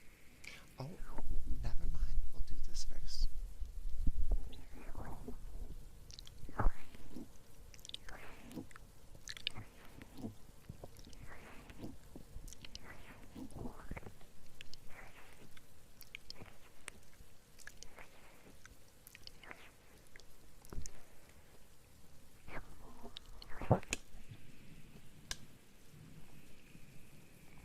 I just flicked the switch on accident.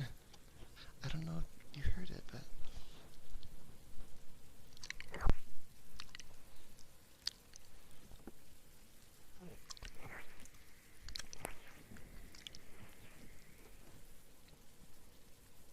yeah, Edgar Allan Poe could be fun.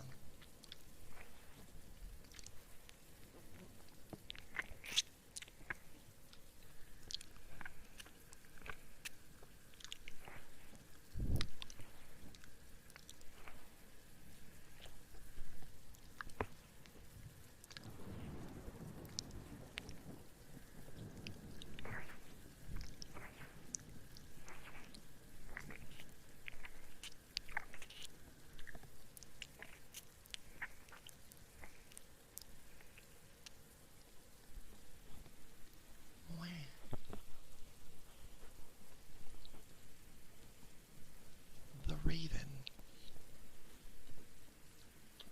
Okay, what stories do I have up right now?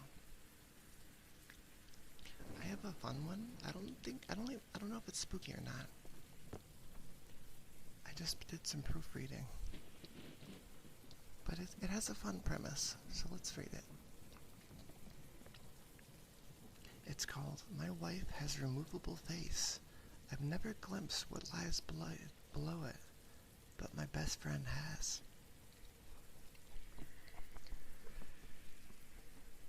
Samantha told me about it on our third date. We were watching a movie on her couch when I made my move to kiss her. She whipped her hand in front of my face and blocked me. There's something you need to know, she said. I braced myself. Here it comes. I'm not ready for a relationship. Nothing to do with you, of course. It was the absolute last thing that I wanted to hear, because I was already crazy about her. Okay, I said. I have a removable face. That's a new one. You have a what now? I was about to laugh, but she was wearing a deadly serious expression. I have a removable face. Is that like a metaphor or something? No, my face is literally removable. Look, closely. She lifted her chin and traced her jawline with a finger. You can see the seam.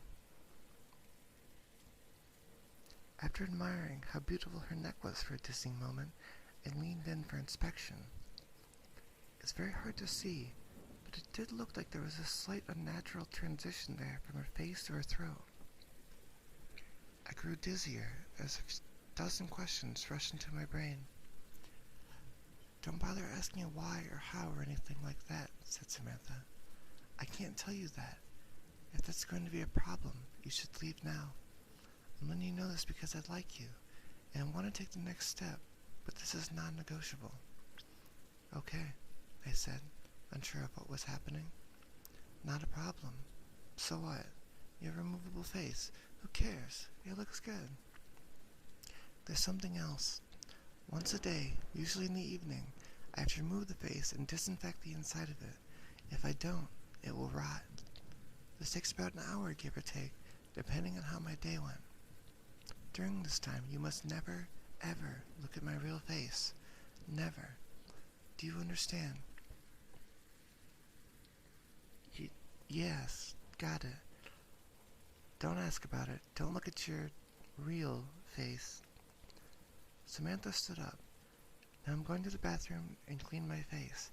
I'll give you plenty of time to think about what I've told you. If you're here when I'm done, that's great. I would like that. But if you're gone, I'll understand. She turned and walked into her bedroom. I sat in stunned silence as I heard the bathroom door close. I gave the thing some serious thought. It was possible that it was some kind of a joke. It's possible that it was a delusion. Was it possible that it was true? Well, it's certainly possible to transform an actor's face with movie makeup, but I suppose it's possible that Samantha wore a removable face every day. Maybe she had a horrible accident where her flesh had been mangled. Maybe her face had been melted by acid or burned by fire, or the skin torn off by heavy machinery. If it had, I would never know, because she would never tell me, and I would never see it. I pictured a face of raw, naked muscle rotting away. Could I kiss her, if that was what I was kissing? But wasn't that what we all were, under the skin? This muscle and bone and blood and squishy organs? I paced around the living room, running my hand through my hair. I liked Samantha a lot. She was smart and funny and beautiful. But was that beauty real? Did it count? Did it matter if it was real or not? Was I being superficial even worrying about it? When she came out of the bathroom, I was still there. I looked at her face. She smiled, and I was in love. We dated. We moved in together. We decided to get married. For the most part, it was a completely normal relationship, typical of two young people in love, building a life together. During the day, it was easy to forget about the face altogether. It looked natural enough, and only in certain positions and certain lights was there any indication that it wasn't natural. But every night was the same. Samantha would close herself in the bathroom, sometimes for an hour, sometimes for two, and clean the inside of her face. The curiosity never left me. I would sit there and wonder what was under that face. I came so close to barging in her a few times, but I never did. I did occasionally ask her about it, and what, if anything, had happened. But how was it possible to make the removable face so real? But what it looked like underneath. I tried to coax her into showing me, reassured her that I loved her no matter what, and didn't give a damn what a real face looked like. I was just curious, that's all. She never showed me or told me the story behind it. She didn't get upset at all, unless I was really badgering her. She'd just shrug and say, "You know you can't see it. You know I can't tell you about it." I never told anyone about Samantha's removable face. It's not that she asked me not to, I just didn't think it was anybody's business. Except once, I did tell someone. It was during my bachelor's party. We had rented several cabins in Big Sur and spent the night drinking and packing our noses with powders that we shouldn't have been packing our noses with. Everyone else had already passed out, and the sun was creeping up behind us as I stood on the majestic cliffs with my friend Chris, looking down the Pacific waves crashing against the rocks. Chris was my best friend, as close to a brother as I'd known. We'd grown up together, and visited each other at college often, and spent the summers together. After college, we'd moved to different cities. We had stayed in close contact. Standing there in the cliffs, I told Chris about Samantha's removable face. At first, he thought I was joking. Then he had 1,000 questions, most of which I couldn't answer. "What's underneath?" "I don't know, man, I don't know. Doesn't that drive you crazy, not knowing?" I shrugged. "Lots of stuff I don't know. Don't know how to do calculus. I don't know what happens when we die. But dude, she's about to be your wife. You don't even know what she looks like. I mean, I'd have to take a look. You could set up a camera in the bathroom. That's where she does it, right? Set up a camera and have a look and then you'll know. I sighed. Yeah, it drives me crazy. I've asked her a million times, but she told me I could never look. Gotta respect that, man, even if I don't like it. That's love. Chris laughed. You telling me to respect a woman? Up is down now. Then we fell back into talking about old times as a new day dawned. Chris was in town for a business last week and planned on spending the weekend at our house. The conversation at Big Sur had happened 4 years ago, and we hadn't spoken about Samantha's removal of face since, despite keeping in close contact and seeing each other as often as two people transforming into adults in different parts of the country can. It happened on Saturday evening. We were lounging lazily in the backyard, deep into the beer, having just finished with some grilled steaks, when I got a text from work. God damn it, I groaned. I have to make a work call. Seriously? Said Samantha, raising an artificial eyebrow. On a Saturday night? My biggest client, baby. Sorry. It is what it is, I said my wife. I'm going to head inside and get cleaned up. Chris, are you okay with just hanging out for a bit? Chris smiled. I'll be fine. Got my beer, got some weeds to pull in your garden. God knows your lazy-ass husband isn't going to do it. Those tomatoes are choking to death. It's a tragedy. Oh yeah, I have some very... Thank you. It is... I like to think it's tasteful. Wait, where was I? Those tomatoes are choking to death. It's a tragedy. I rolled my eyes and went to the side yard to make my call. 15 minutes into it, I heard the screams coming from inside. Both my best friend and my wife were wailing in terror. I dropped the phone and ran into the house and down the hall to our bedroom. Through the open door, I could see that the door to the master bathroom was also standing open. Don't come in, screamed Samantha. I don't have my face on. Calling ambulance. He looked. Oh God, he looked. She sounded desperate and truly horrified. That made me desperate and horrified. I wanted to rush into the bathroom, but I knew suddenly that it would be a mistake. I knew suddenly that Samantha didn't want me to look at her face, not out of a sense of vanity, but for my own safety. Chris staggered backwards out of the bathroom. He was holding a straightened-out paperclip he used to pick the privacy lock. Now he was stabbing it again and again into his eyes, shouting gibberish. He was clearly in the depths of madness, and it turned my stomach to see him mutilate himself. Call a fucking ambulance, my wife screamed. Don't come in here. He fucking looked. I turned and ran back to the side yard, where my phone was lying in the newly mowed grass. My client was still on the line, alarmed, asking what happened. What was all the screaming about? I hung up on him and called 911. When the paramedics arrived, Chris was having a seizure in the hallway. Samantha was stroking his head, sobbing. Her face was on, but it had been done hastily, and everything looked a little off. My world is in dark this past week. My best friend is in a psychiatric hospital under suicide watch. He's completely blind and mostly catatonic, except when he slips into a violent, babbling mania. The doctors are optimistic that his state is temporary, but they don't know the truth about what caused it.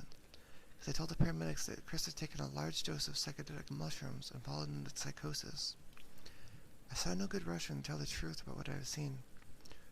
Who would believe that one look at my wife's real face would make somebody insane?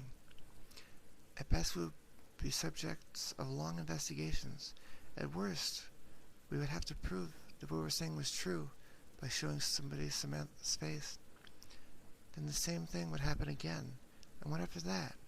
I had no idea, and had no interest in finding out. For Samantha's part, I knew that she would never consent to show anybody her real face, no matter what the consequences of refusal were. I did get a follow-up call from the police asking me to confirm my story. The hospital found no traces of psilocybin in Chris's blood, though that's not unheard of since it has a short half-life. If they end up testing their hair, I will likely be in a lot of trouble, but that's truly the least of my concerns. Samantha's in a state of her own. She still cleans the inside of her face, though not as regularly. When she puts it back on, it's always crooked now. It's beginning to smell a little bit. I tried to reassure her that it wasn't her fault. He knew, I said. I told him that nobody was ever allowed to look at it. He knew, and then broke into the bathroom. This is not on you, baby. Please, talk to me. Not on me? That one look at my fucking face makes people insane? Please, I just need some time alone. As for me, I'm doing my best to hold it together. Do you know what's strange, though? Despite what's happened to Chris, I still find myself curious about what my wife's real face looks like. More curious than ever, really.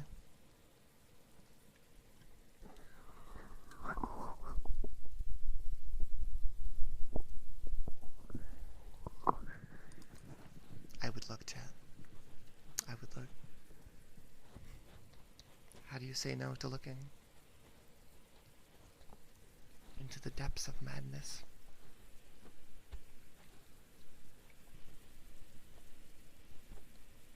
That was a cute story.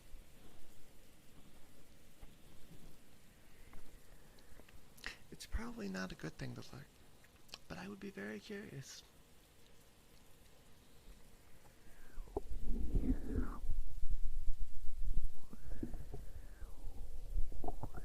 Maybe she's a biblically accurate angel, and she has too many eyes.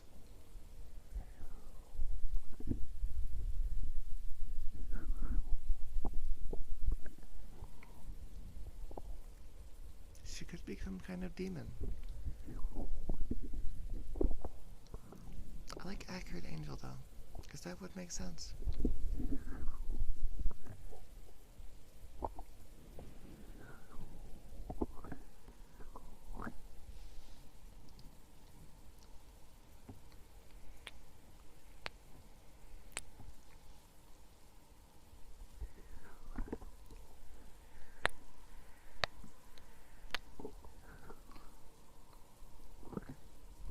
My neck is acting up today, but that's okay. We trudge onwards.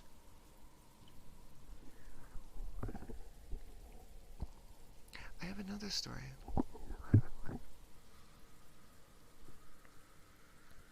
True, it could be. There's a non-zero chance.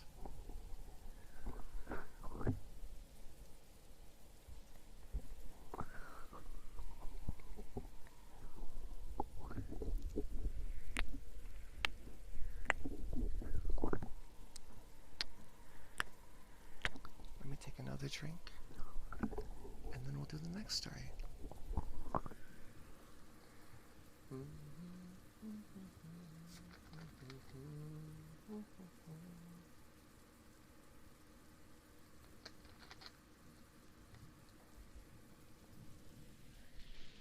Gotta stay hydrated, chat.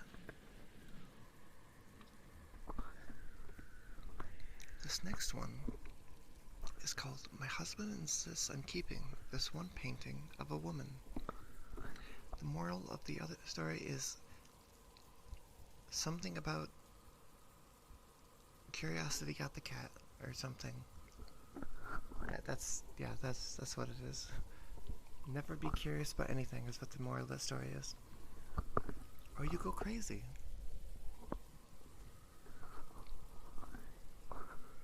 Okay, my husband insists on keeping this one painting of a woman. When my husband and I first got married and moved in together, we had a few fights on personal space, on chores, and on decor. Namely, my husband insisted on keeping this weird painting of a woman. Who is she? I'd asked when I first saw it, leaning against a mountain of moving boxes. Don't know. Got it at a rummage sale. It was an original painting. Oil, I think, judging by the way the light reflected off the brushstrokes. It depicted a young woman standing in a dark room, looking over her shoulder at the viewer. She was actually rather beautiful. Blonde hair falling over her shoulders like a waterfall, a white cotton dress, a dainty heart-shaped face that was somehow haunting rather than cute. She was illuminated brightly, but the room behind her was dark. The contrast in her pose reminded me a little bit of Girl with a Pearl Earring, but it didn't feel classy or pensive or beautiful. Instead, it felt creepy, especially because my husband insisted on hanging it above our bed. I mean, it's a beautiful painting, I said. It just doesn't fit with the modern decor. Neither do your Funko Pops. Okay, but they're small. This painting is enormous. For Pete's sake, the woman is nearly life-size. I want to keep her where she is. It seemed like a big deal to him, so I dropped it. But it wasn't easy. Sometimes I woke in the middle of the night with the horrible feeling that I was being watched. I'd look up and see her haunting gray eyes looking down at me. I didn't get much sleep after that. There was one time I swear she moved. Was her hand always like that? I asked Eric after getting into bed one night. Her left hand. The fingers are kind of open, reaching out behind her, like she's waiting for someone to grab her hand. Yeah, she was always like that. I could have sworn she wasn't always like that. Then again, I generally avoided looking at the painting. It was so uncomfortably realistic. When I stared into those gray eyes, I almost felt as though I was making eye contact with the person. I lasted 2 weeks. Then I begged Eric to move it. Can we please move the painting somewhere else? I really hate looking at it when I'm going to sleep. It's the nicest piece of art we have. It belongs above the bed. What about the sunflower one? That's just a print, he complained, and it's so basic.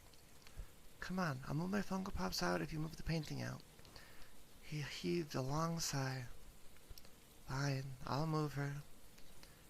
That was another thing. He often referred to the painting as her. It was weird. So he moved it to the stairs. But honestly, that was worse. Every time I went downstairs, she was there, staring at me from above the landing with his piercing gray eyes. At least when the painting was in the bedroom, I didn't usually sleep or face the opposite direction. I hit my breaking point a few days after that.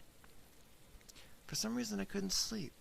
After tossing and turning for an hour, I decided to grab a snack downstairs. I got to the top of the stairs, and there she was. I hadn't turned on the main lights. Only the nightlight in the hall bathroom was on. With everything so dark, the background of the painting melted into the shadows.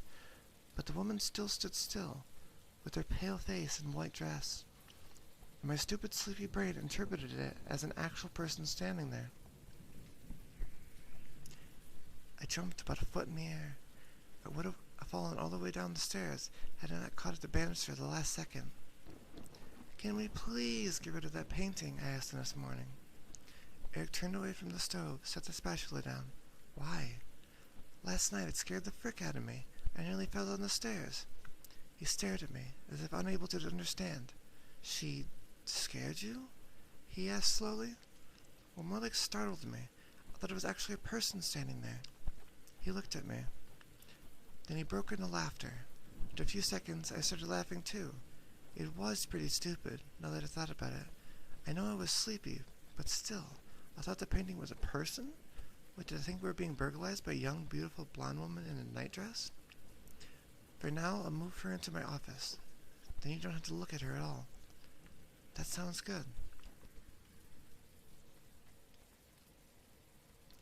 And for a while after that, things were okay.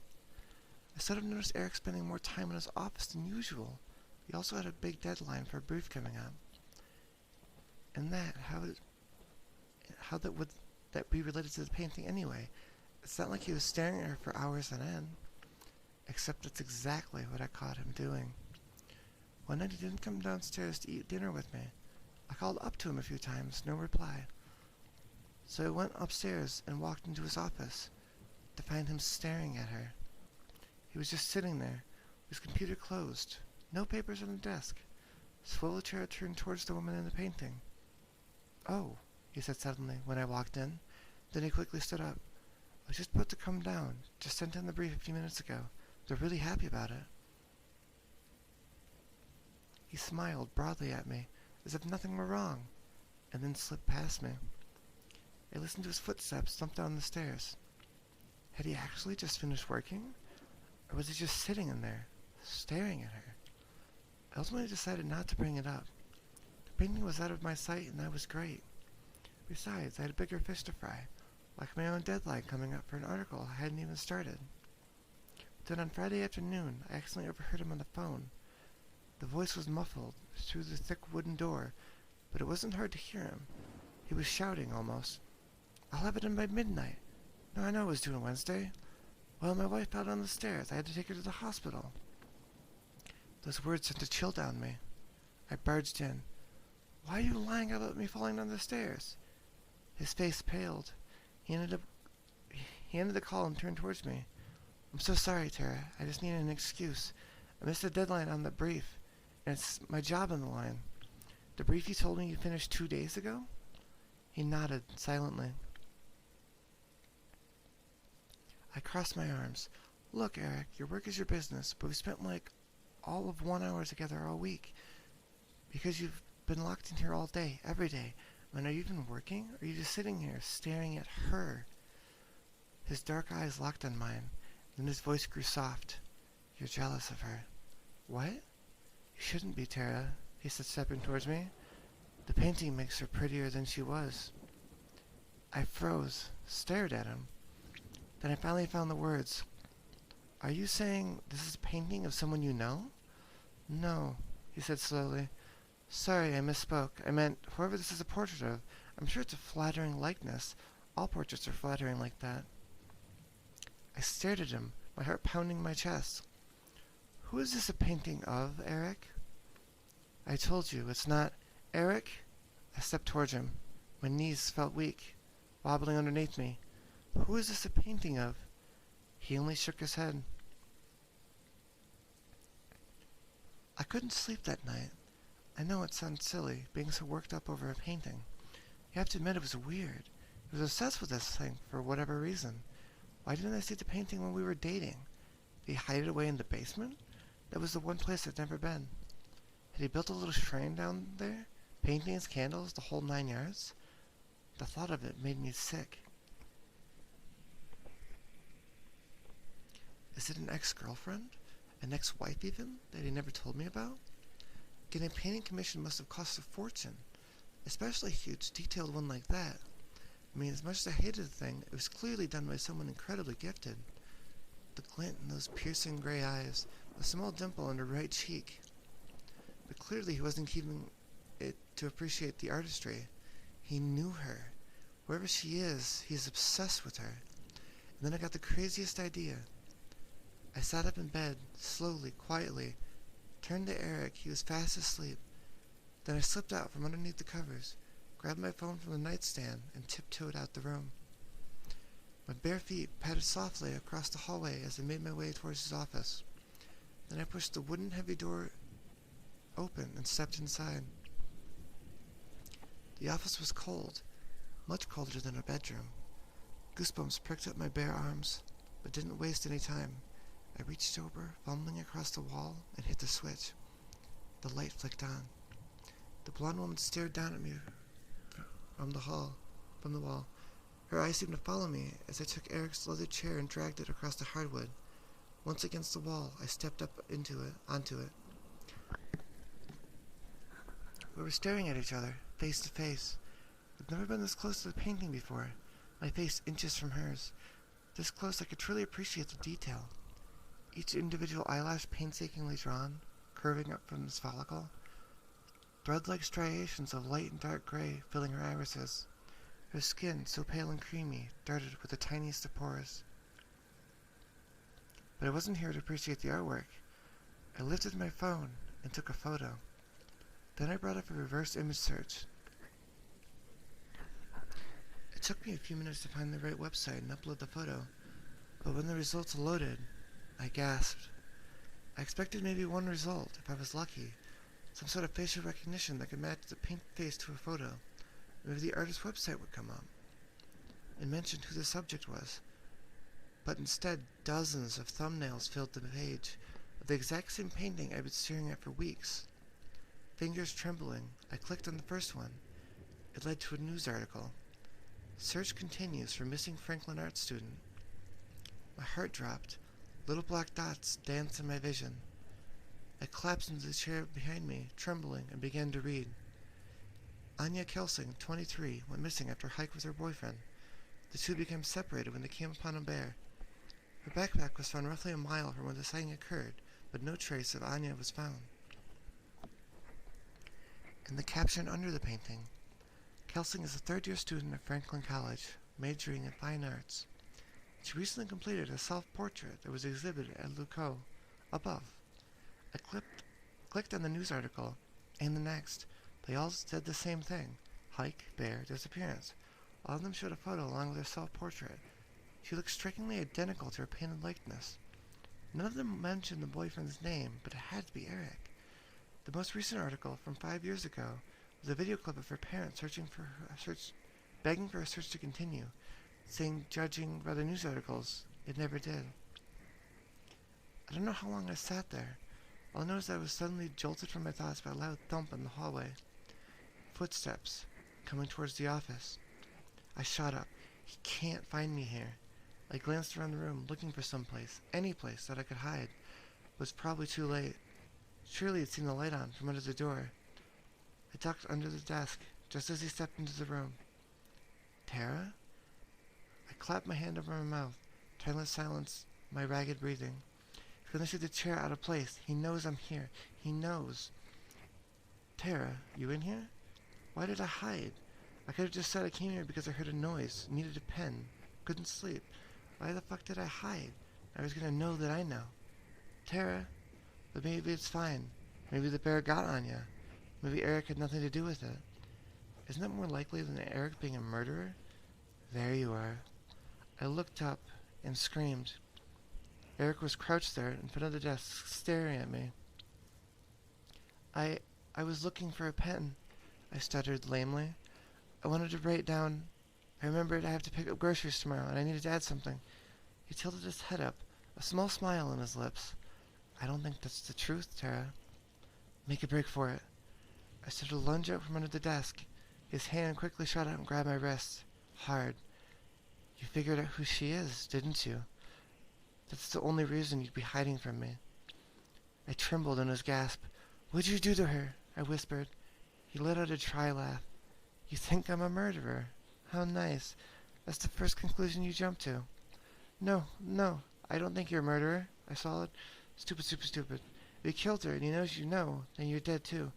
I'm sorry, I didn't mean that. Just what happened? They didn't find the body. Did the bear get her? He didn't reply. He just stared at me, silently, with those cold, dark eyes.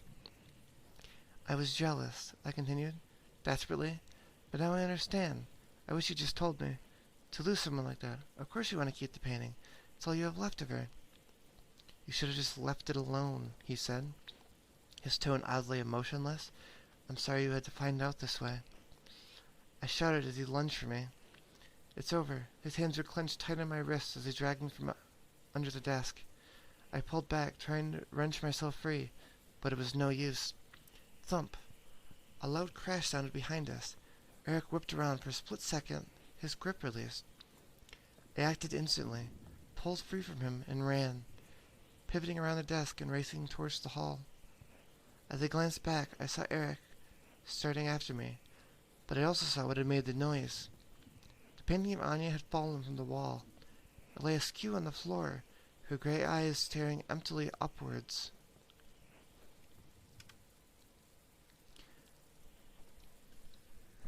I was always a fast runner. Eric was only halfway down the stairs by the time I was at the bottom. Bursting out into the cold air, I began to scream. He grabbed me behind and tried to call me back inside, but it was too late. Lights were flicking on. Our neighbors rushed out of his house, dialing 911. It was over. The police arrested Eric for assault. Once I told them my story of his obsession with Anya's paintings, they were able to search our house. And hidden in his office drawer in a small box was a pair of golden earrings. The same earrings Anya wore the hike that day. The case is slowly mounting against him. I'm hoping, praying, Anya gets justice and that a jury convicts him of her horrible murder. And what would he have done the same to me if I hadn't escaped? If Anya's painting hadn't fallen off the wall? There was an explanation, of course. When Eric moved the painting to his office, he mistakenly installed one of the hangers into pure drywall. The weight of the painting had caused it to rip out, and the painting fell. But sometimes I think Anya was watching over me. That a self-portrait carried a piece of her, and that night she protected me from falling victim to the monster who ended her life. The painting now hangs up in my foyer. Every day I walk by it and new details pop out at me. The deep, shadowy green of the room behind her, a perfectly painted strand of blonde hair, the glint in her piercing gray eyes, and sometimes I think she's smiling back at me.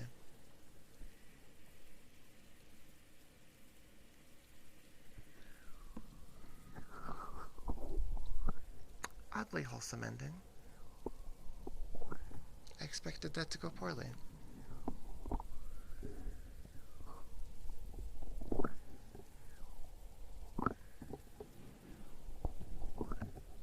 When the painting moved, I thought she was for sure gonna be like a ghost and was gonna get him. This way there's possibility, you know?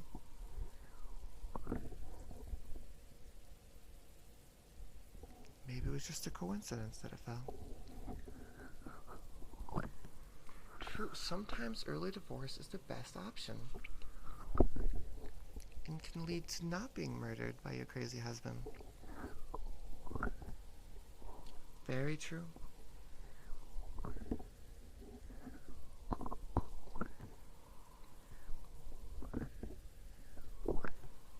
Also very weird that he would keep the painting. I guess it's like a trophy, but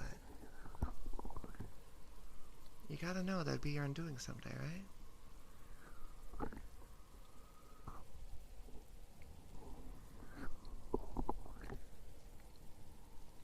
Interesting.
That was a little bit of All I Want for Christmas.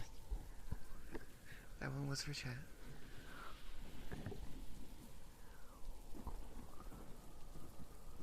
He was already a crazy guy.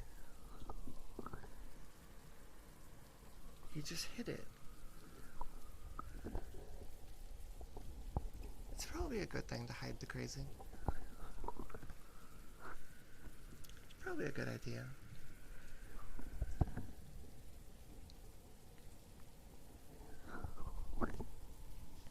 I actually covered all the links that I had prepared. Let's find a new one together, chat.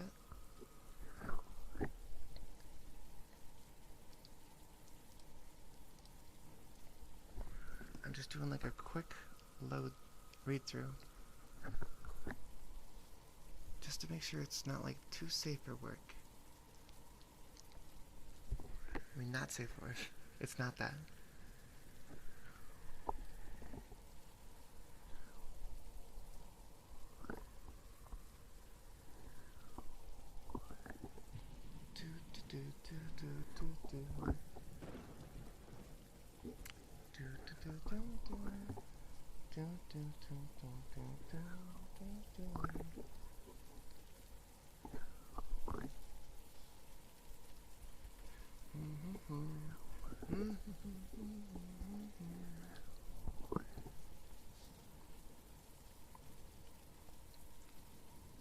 Okay, let's read this one together.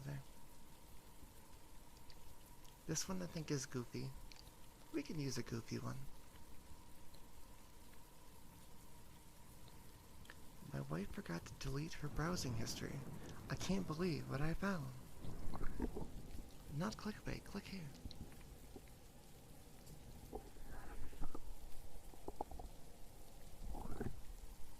Yeah, like I'm fine with a bit of gore, but not like explicitly like over the top, you know? Okay, they searched how to stop husband from cheating. I'd only clicked on the history tab to delete the last thing I'd searched when I noticed the entry. Hurriedly, I finished zipping up my fly and stared at it in bewilderment. And I had been almost too careful. so much as looked at each other in my wife's presence, let alone done anything that would have raised suspicion. There was no way she could have known what was going on. Even if she had looked through my phone. With a heavy heart, I forced myself to delete any incriminating photos. Wait, hold on, let me click. It's like highlighted and it's very annoying. No, it was just minions. Yeah, it was just crazy. It was just on minions. I forced myself to delete any incriminating photos Amy sent me after I was done with them. We had a strict call-only policy. Amy was our latest hire, and aside from being great at her job, she excelled at garnering male attention. Everyone loved her. She was strikingly beautiful and uninhibited. Okay. This continues onward. We're going to click on next and pretend and strike that from our eyes because it continues to get more and more unwholesome.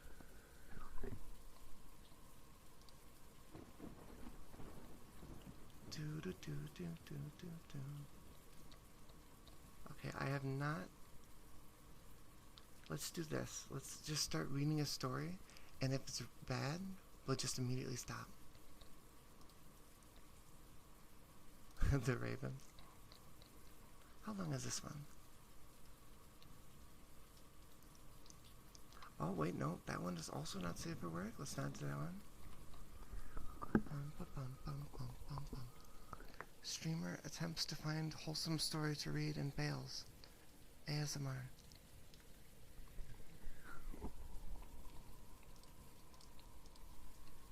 Let's see. The Raven. Let's read The Raven. How long is The Raven? Is it short? Okay, it's not. Oh my god, this website is a flashbang though. Can we get a non-flashbang? This one is still flashbangy, but it's not as bad. The Raven by Edgar Allan Poe. Once upon a midnight dreary, while I pondered, weak and weary, over many a quaint and curious volume of forgotten lore, while I nodded, nearly napping, suddenly there came a tapping, as if one gently rapping at my chamber door. "'Tis a visitor," I muttered, tapping at my chamber door. Only this, and nothing more. Distinctly I remember it was in the bleak December, and each separate dying emblem wrought its ghost upon the floor. Eagerly I wished the morrow, vainly I had sought to borrow from my books. I've never read this before, and I've never seen this word. Circease of sorrow, sorrow for the lost Lenore, for the rare and radiant maiden whom the angels named Lenore, nameless here forevermore. And the silken, sad, and certain rustling of each purple curtain thrilled me, filled me with fantastic terrors never felt before, so that now, to still the beating of my heart, I stood repeating, "'Tis some visitor entreating entrance at my chamber door, some late visitor entreating entrance at my chamber door. This it is, and nothing more."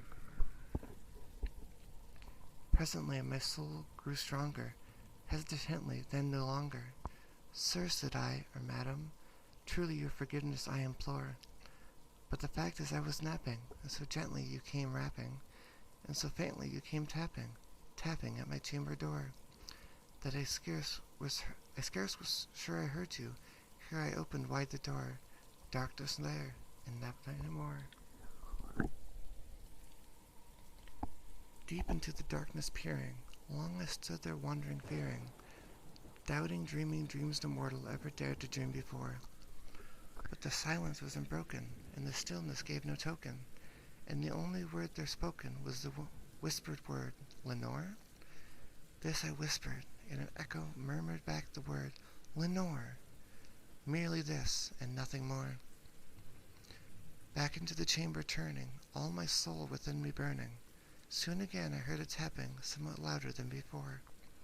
"Surely," said I, "surely that this is someone at my window, Lettice. Let me see, then what thereat, and this mystery explore." Let my heart be still a moment, and this mystery explore. 'Tis the wind, and nothing more.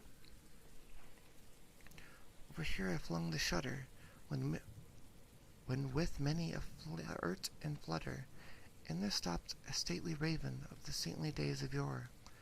Not the least obeisance made he, not a minute stopped or stayed he, but with mien of lord or lady, perched above my chamber door, perched upon her bust of Pallas, just upon my chamber door, perched and sat, and nothing more.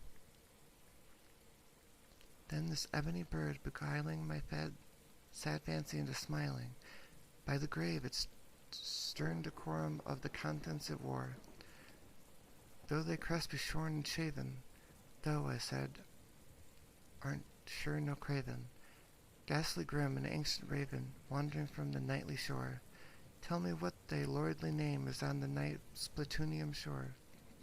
Quoth the raven, nevermore. Much I marvelled this ungainly fowl, to hear discourse so plainly, though its answer little meaning, little relevancy bore. For we cannot help agreeing that no living being ever yet was blessed with seeing bird upon his chamber door, bird or beast upon the sculptured bust upon his chamber door, with such name as nevermore. But the raven, sitting lonely on the placid bust, spoke only that one word, as if his soul in that one word he did outpour.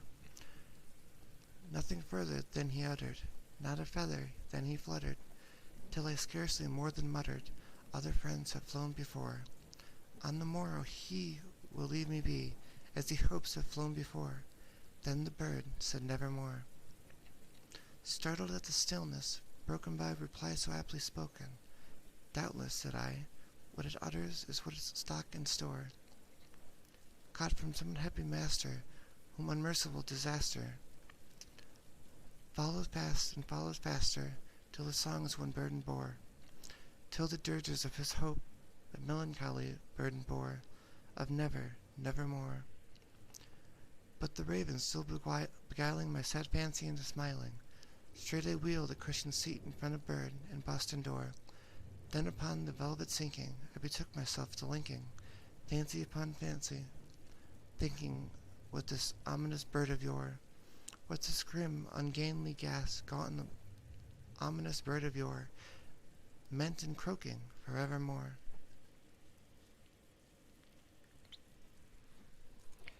This I sat engaged in guessing, but no syllable expressing, to the fowl whose fiery eyes now burned into my bosom's core.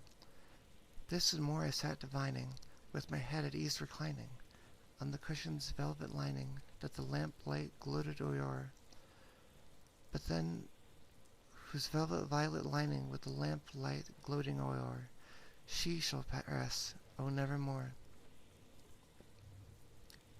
Then, methought, the air grew denser, perfumed from an unseen censer, swung by seraphim whose footfalls tinkled on the dufted floor.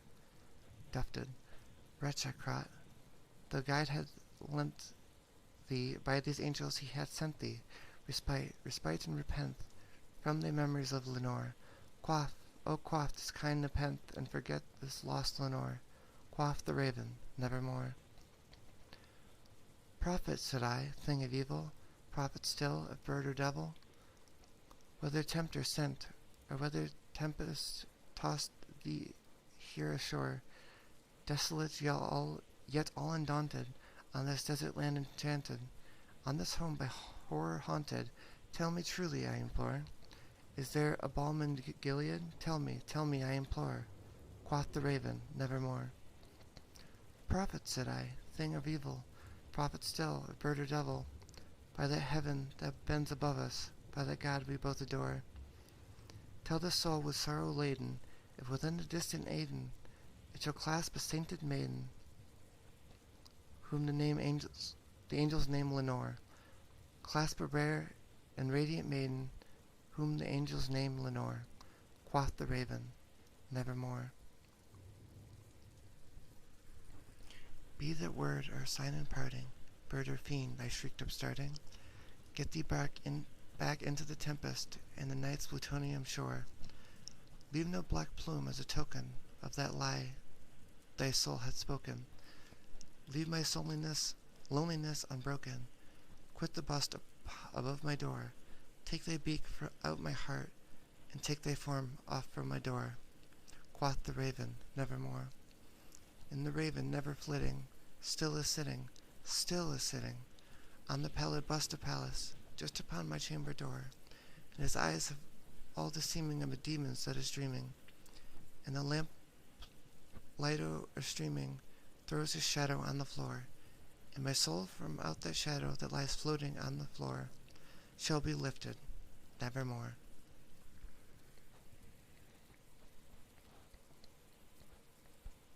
I've actually never read that before. Back in high school, we only read little snippets of it. Yet reading poetry out loud is really hard. It's really hard, like especially to keep trying to keep the rhyme going. And a lot of these are words that I've not read in over a decade, because it's like old English, you know. Basically about a man mourning the death of his wife. Okay, I can see it. Thanks for the sippy check. Do do do do do do do do do do do do.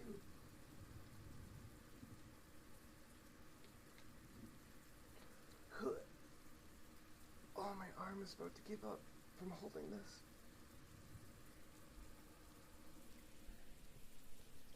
Ravens are a cute bird. I love ravens. They're really smart. A pet raven could be really cool. Now read Lenore.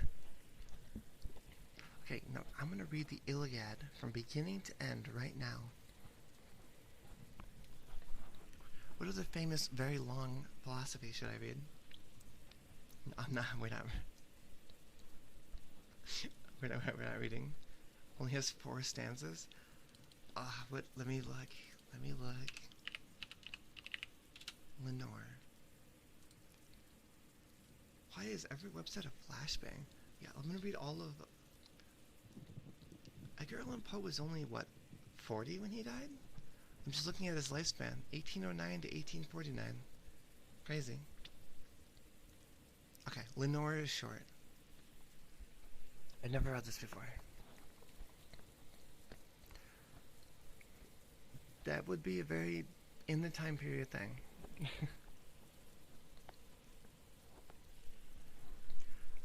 Broken is the golden bowl, the spirit flown forever. Let the bowl toll. A saintly soul floats on the Stygian river. In Guy de Vere, hast thou no tear? Weep now or nevermore. See, on yon drear in rigid bier low lies thy love Lenore. Come, let the burial rite be read, the funeral song to be sung, an anthem for the queenliest dead that ever died so young, a dirge for the doubly dead, in that she died so young. Wretches, he loved her for her health, for her wealth, and hated her for her pride, and when she fell in feeble health, he blessed her that she died. How shall the ritual then be read, the requiem how be sung? By you, by yours, the evil eye, by yours, the slanderous tongue, that did to death the innocent that died, and died so young. Peccavimus, but rave not thus, and let a Sabbath song go up to God so solemnly the dead may feel so wrong. The sweet Lenore hath gone before, with hope that flew beside, leaving thee wild for the dear child that should have been thy bride. For her the fair and debonair that now so lowly lies, the life upon her yellow hair, but not within her eyes. The life still there upon her hair, the death upon her eyes. Avaunt! At night to heart is light, nor dirge will I appraise, but waft the angel on her flight. With the pain of old days, let no bell toll, lest her sweet soul, amidst its hallowed mirth, should catch the note as it doth float up from the damned earth. To friends above, from fiends below, the indignant ghost is riven, from hell unto a high estate, far up within to heaven. from grief and groan to a golden throne beside the King of Heaven.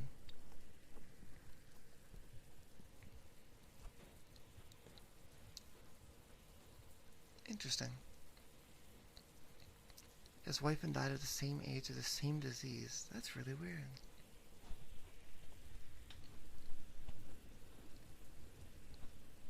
Although I guess back then, people didn't live to be very old, usually. When did germ theory come about? Wait, I'm like curious now. Germ theory.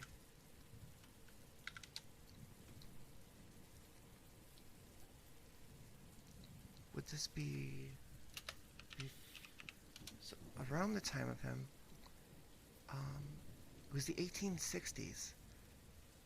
Okay, so yeah, when Edgar Allan Poe died was like 15, 20 years before germ theory was discovered. That's crazy.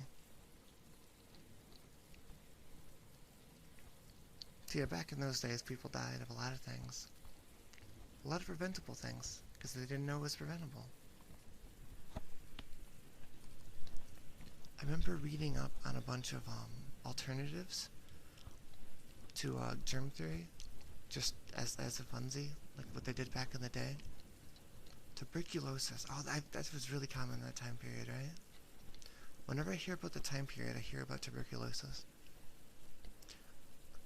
I know there was one about like the fumes, how they were like bad fumes, and so they would just like try to ventilate in order to get all of the fumes, but they didn't realize that helps, but that's not really getting rid of the actual germs. Because before that, like, no one would like wash their hands. Like, surgeons would come from working on cadavers. Yeah, miasma theory. There you go. They come from working on the cadavers, and then without washing their hands, deliver a baby. And so a lot of people died just because they went to the hospital, because they didn't realize germs were a thing.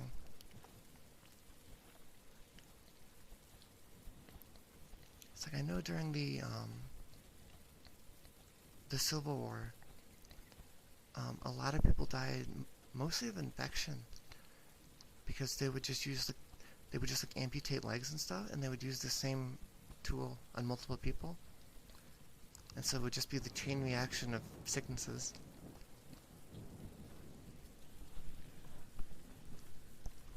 So yeah, when people talk about wanting to live in these old time periods, I don't think they're realizing germ theory wasn't a thing. I think it was the original guy who brought it up. He was basically just like blackballed out of the industry by other doctors because they were all in on the miasma theory. They may have been the same one you're talking about. Yeah, survival rates just like went way up when, hey, if you wash your hands, suddenly less people are dying. Weird.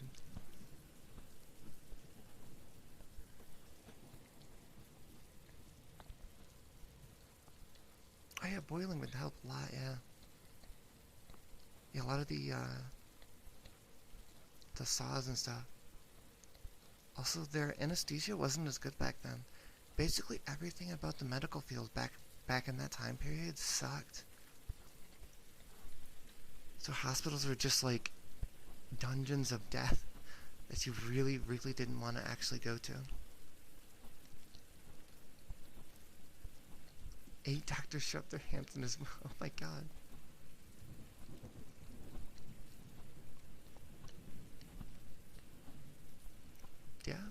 Yeah, that would get you. I remember when I was younger, I had considered doing, what did I consider doing? What's it called? A pathologist? Or an epidemiologist? Just to, like, study diseases and, like, how they, like, transfer and, like, how they react to populaces. I had always been interested in that. If I ever go back to school, maybe I could look more into that. Because that's just, like, it's just really interesting to me. I always like learning new things about, like, the history of germs and how viruses like work.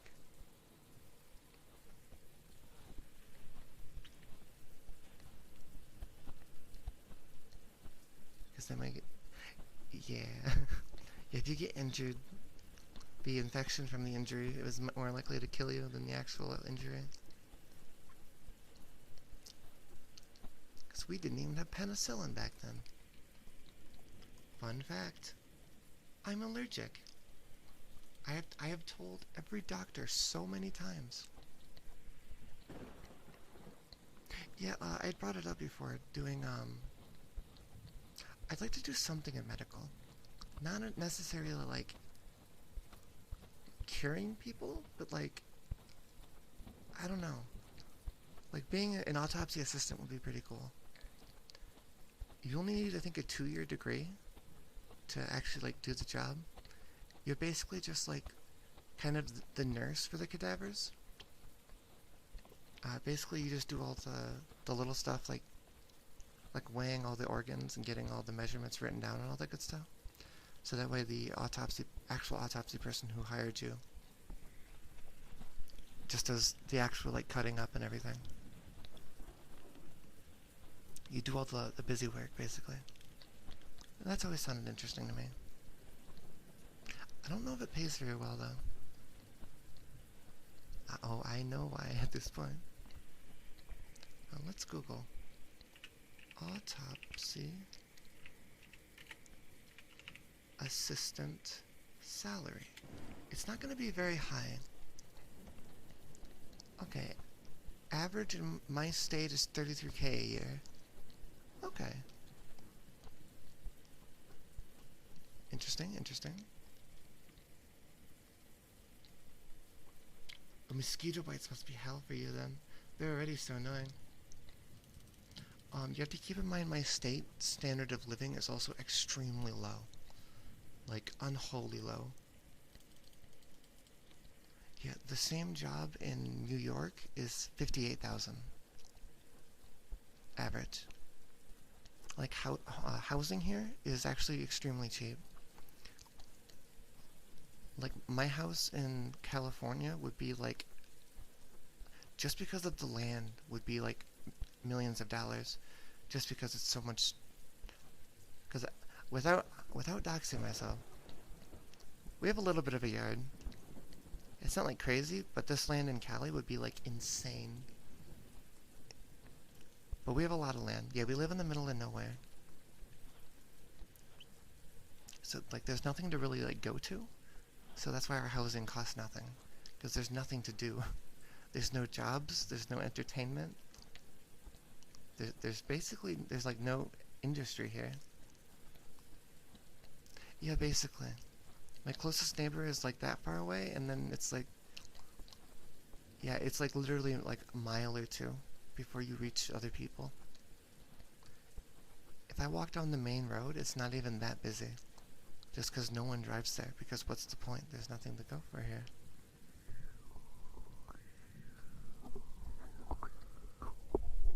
Yeah, you could get like a small broom closet for what the house I live in costs in Cali. I don't think I'd ever want to live in like necessarily like a super populated place like Cali. Hey, Ayuna, how's it going, gamer? Right now, what are we on right now?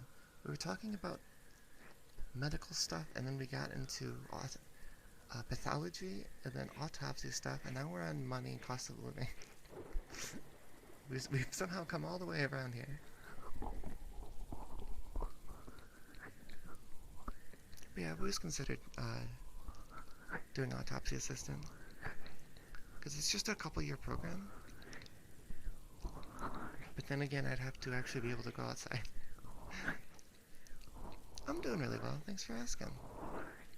We're just having a cozy night of creepypastas. I think we've read, we have 5? And then we did some poetry. The poetry broke my brain more than the scary stories did, because I had to try to keep rhythm. It was a fun challenge, though.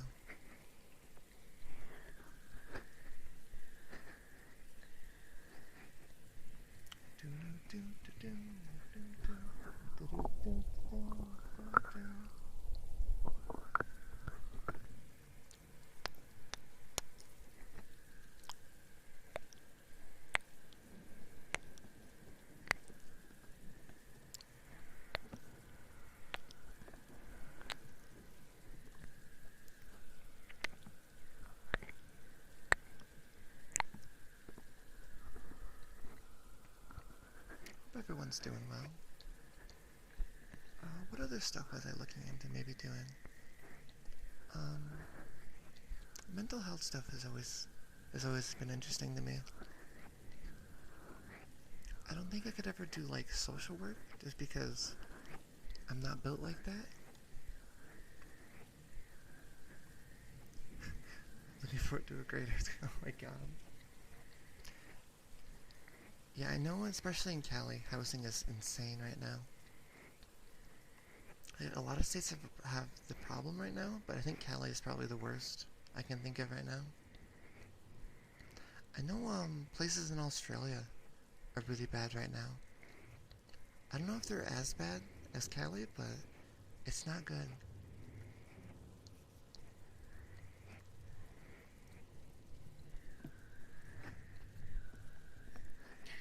They still wouldn't make a mockable orange, let's be real.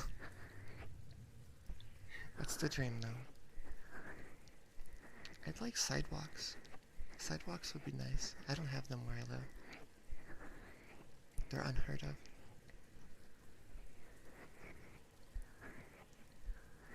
It's sad.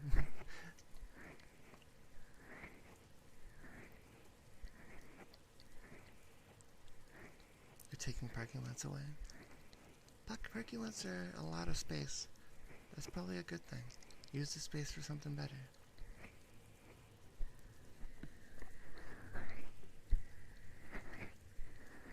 More housing, maybe?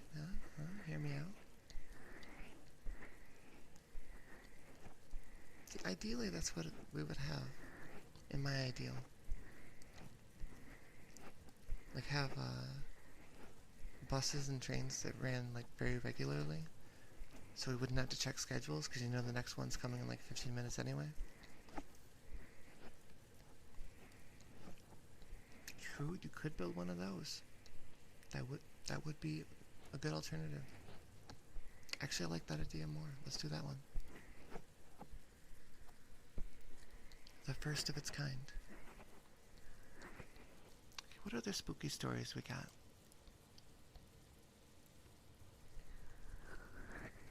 You can be the first employee, Orange.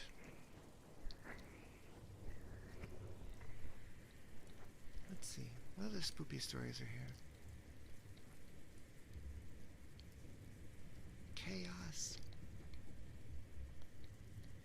Let's see.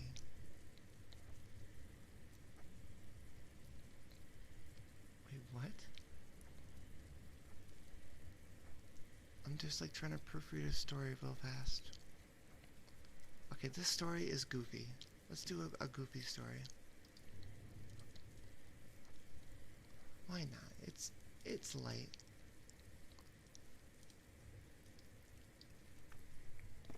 Every month, a parade would pass through my hometown, but we were never allowed to look at it. I've lived in Arizona for the past 15 years of my life, but I had a very different life before that. I used to live in a small town in the middle of nowhere.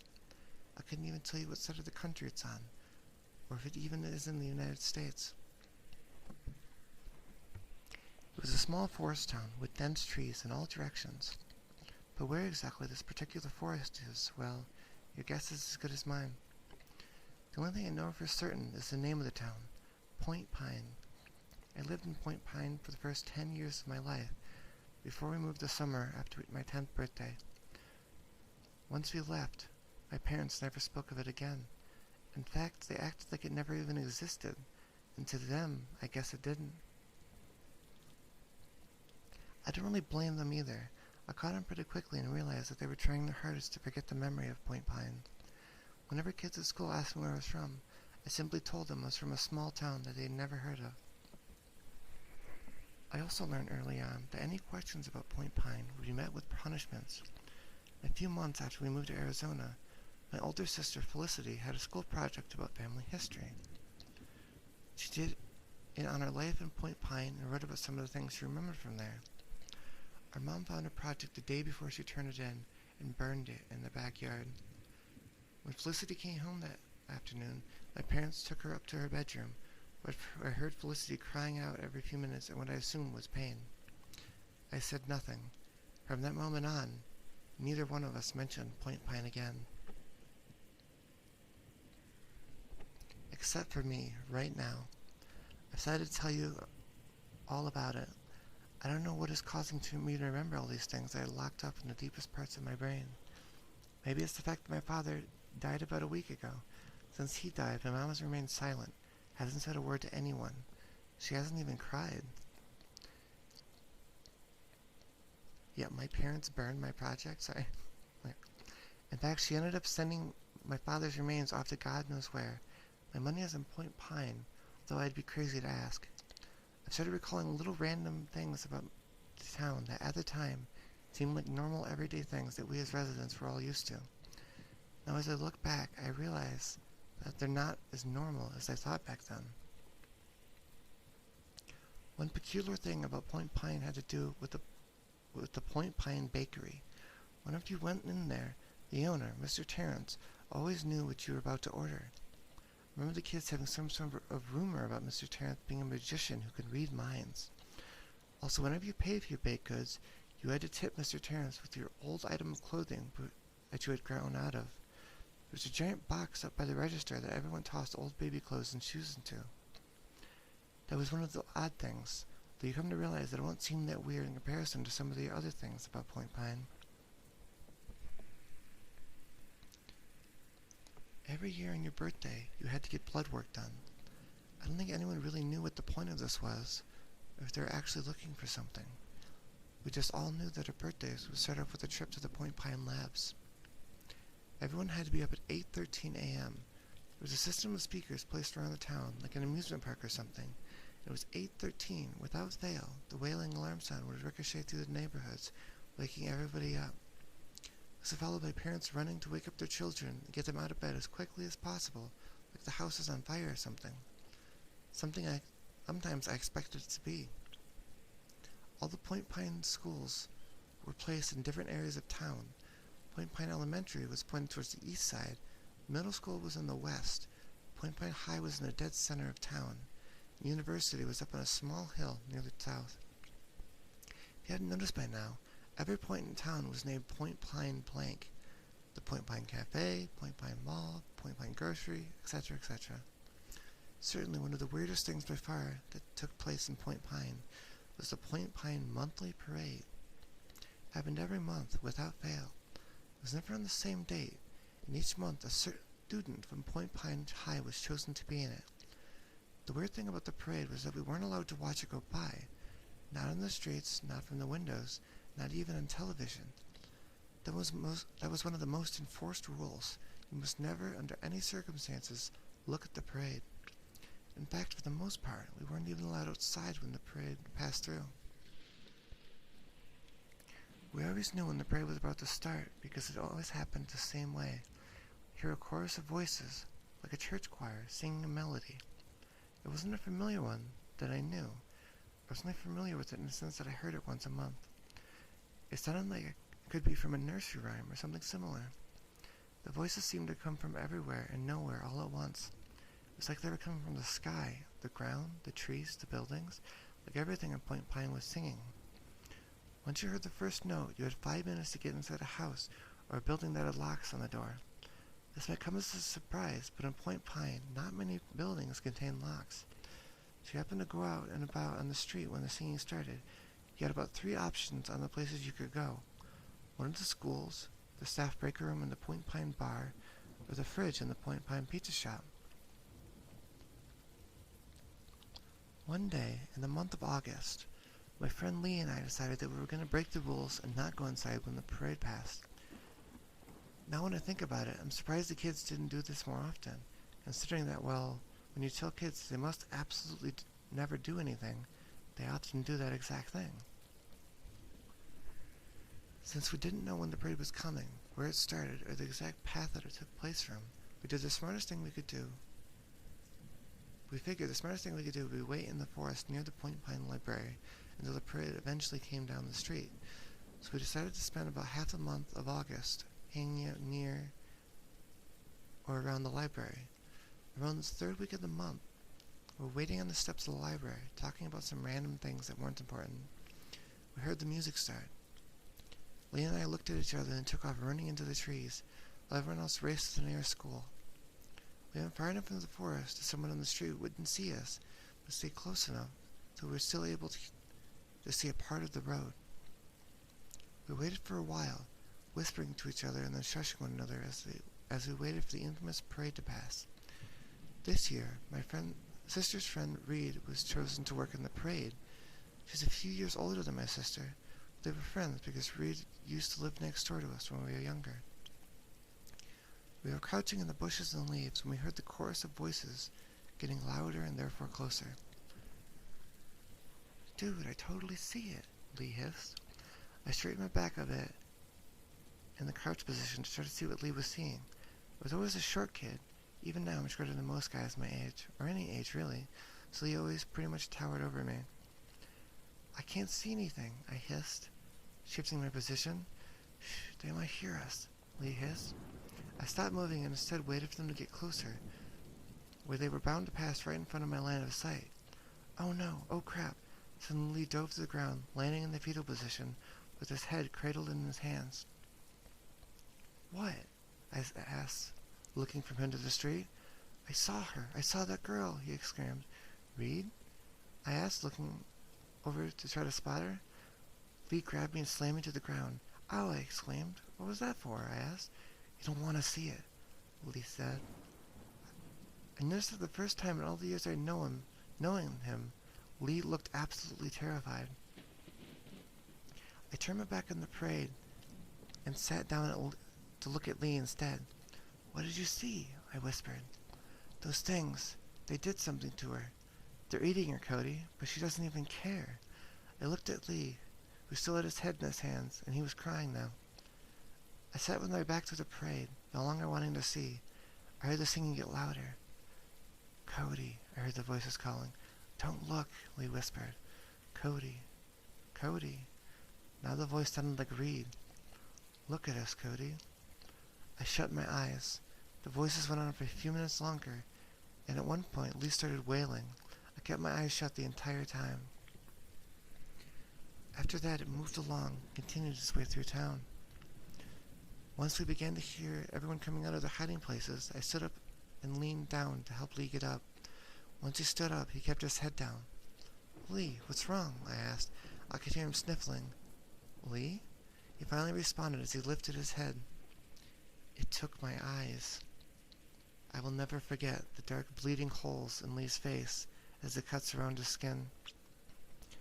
I threw up in the forest for a good 3 minutes before I was able to help Lee out of the forest. A few adults saw him and got our parents, who came and get us right away. The day after that, my family moved out of Point Pine. I never knew what became of Lee after that day. Minutes after we left, my parents acted like Point Pine never existed. It was never discussed. I never had the nerve to ask about Lee again. As far as I know, Lee was the only person who ever saw the parade, and he was never able to see anything else after that. I don't know if Point Pine still exists. I'd like to go check it out again.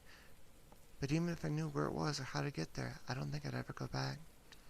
I feel that I don't exactly get a warm welcome. Although I can't shake the thought that my parents were somehow still connected to the town, even after all those years. And then the top comment is just, "Dude, you're in a cult."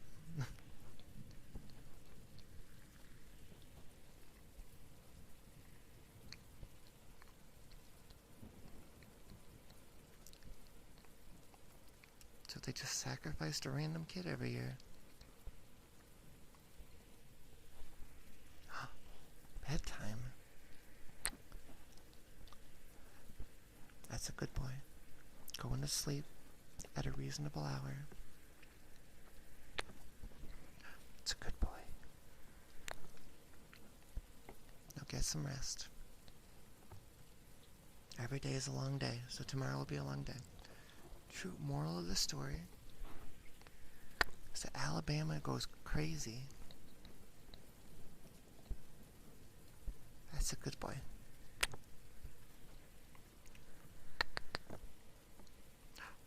Good night, Cap. Good boy.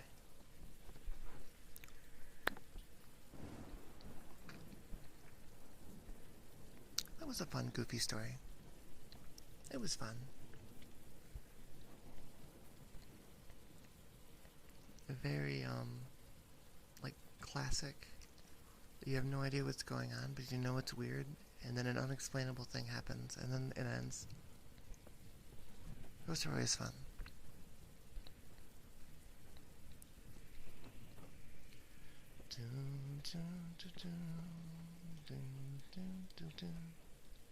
I still have Autopsy Assistant open on my other monitor. Let's see, is there any other fun stories?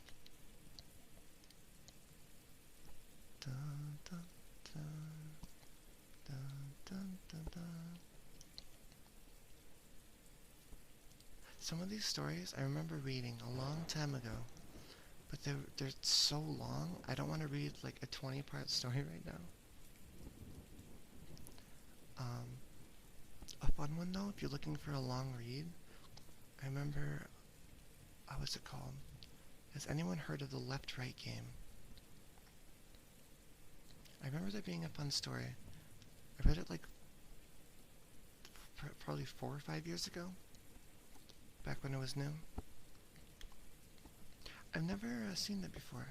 I've seen references to it and people bringing it up, but I've never actually like looked at it. All I know is it has a very funny name, Midnight Meat Train.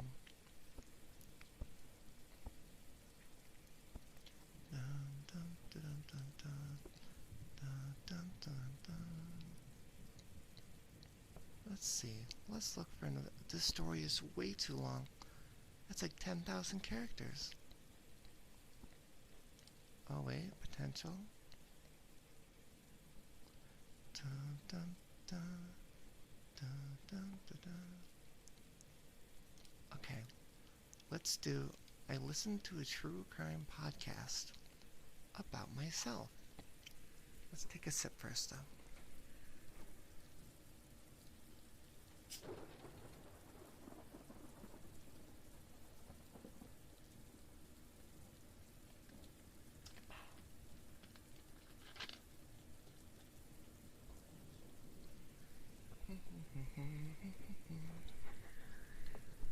Okay, I listened to a true crime podcast about myself.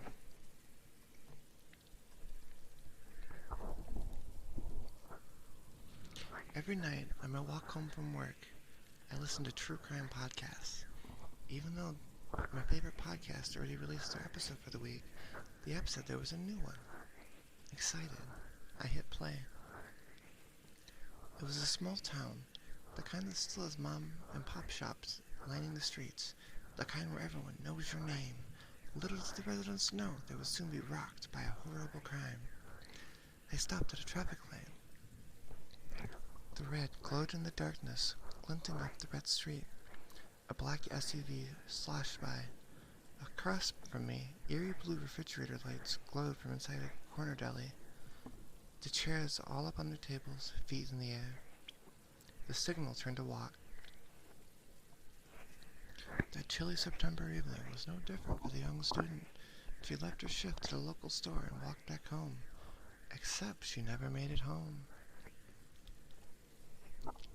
Young student? Local store? Damn, this is hitting close to home. I was a part-time student at Franklin Community College and worked at the local convenience store. And of course, I was walking home. I glanced behind me, looking at the alleyway behind Alessandro's Pizza, which was dark except for the neon light spilling from the sign. Her boyfriend reported her missing the next day. The town conducted a volunteer-led search. After 2 days, they found something. Dread formed in my stomach, anticipating a body. But what he said next was so much worse. Washed up on the shore of Worthington Lake, they found a pair of size 9 Converse sneakers. I stopped and looked down at my red Converse sneakers, damp from the rain. What the hell? My heart began to pound. The shoes were sent to a forensic analyst who would compare its wear pattern to another pair of her shoes to try and determine if they belonged to the victim. A rumbling sound made me jump. I turned to see a dark SUV turning left at the intersection. Didn't I see that car a few minutes ago? Maybe it's following me and the car passed me and disappeared into the darkness. Come on, Sarah, get a grip. Converse are popular sneakers. A little out of fashion, but still. 9 is a common women's shoe size. And what college doesn't have some sort of job? What, you think you listened to some prophecy of your own death? Yeah, right. After a few weeks, the results came back. The analyst was certain the shoes belonged to none other than Sarah Campbell. The blood drained from my face. Sarah Campbell, my name.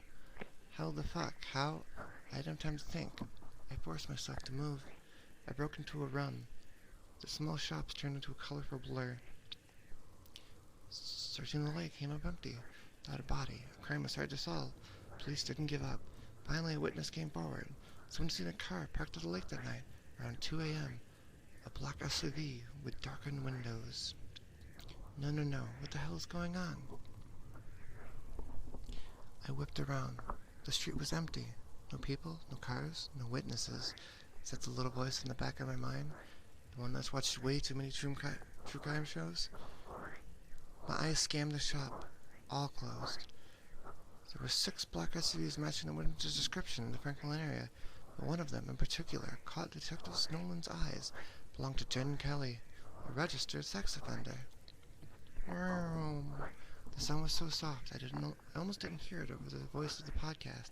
I whipped around, and there it was, 2 blaring white headlights behind me, coming from a black SUV. I forced my legs to pump faster. The car didn't speed up. It crawled along, slowly, taking its time, like the driver knew he could catch me, no matter what. I glanced back, trying to make him out behind the darkened windshield, but the headlights were too bright to see anything. Kelly wasn't just a registered offender, convicted of assaulting a woman he lived with, who had multiple piercings and short dark hair, just like Sarah. The car crawled down the road, stalking me, like a lioness stalks her prey. I veered left onto a dark residential street. Just a few more steps. Headlights flashed across me, illuminating my running shadow on the pavement. I didn't look back. I just ran, as fast as I possibly could. The little brown house with the yellow shutters came into view. I sprinted across the grass, grabbing my keys from my pocket. Click.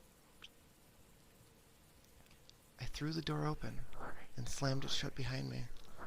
Then I turned the deadbolt, collapsed against the door, and began crying. I heard the rush of the car passing our house, continuing down the road, but it wasn't safe. Gabe wasn't home yet. I was alone in a dark house with someone driving down the street who knew exactly where I lived. Still sobbing, I said to check all the locks. Then I called Gabe, who assured me that he was 5 minutes away. I made my way down the dark hallway and headed into the bathroom. Then I set my phone down on the counter, grabbed a clump of tissues, and began to blow my nose. Click. I jumped, whirled around. But it wasn't coming from the outside my door. My phone's screen lit up. The podcast was still playing. I must have hit it when I put the phone down. It had skipped several minutes forward, according to the play indicator. What do you think happened to Sarah? The baritone voice asked. I reached for it to turn it off. Well, she told me she wanted to run away before I stopped dead. It was Gabe's voice, clear as day, coming from the speakers. She did? Why? She wasn't happy with her grades, her job, her parents.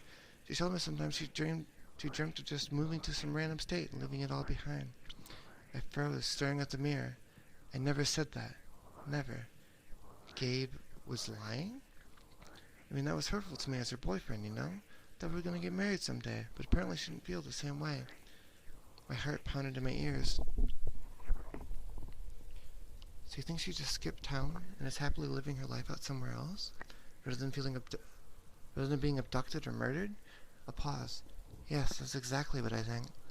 That's all for now. Thank you to our listeners. The outro played. I stared at my reflection, something coming down all at once, my mind trying to race to catch up with what it meant. The front door creaked open. Footsteps sounded inside. Sarah, I'm back. I backed away from the door. Sarah? My eyes fell on the window. I ran over to it, turned the lock. Push. I popped the screen out. and I swung a leg over, pulled myself through the window, and ran as fast as I could. She's fine, chat. That was fun.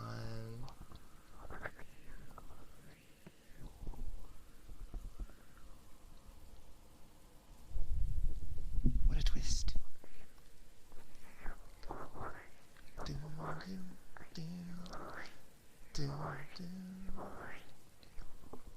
I do appreciate a twist.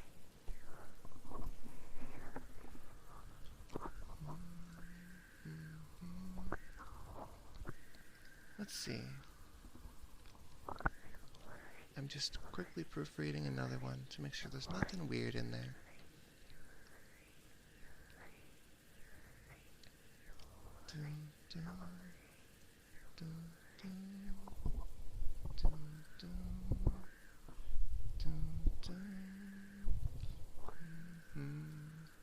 Okay, let's read this one, chat. Let's take a quick drink first. Gotta stay hydrated.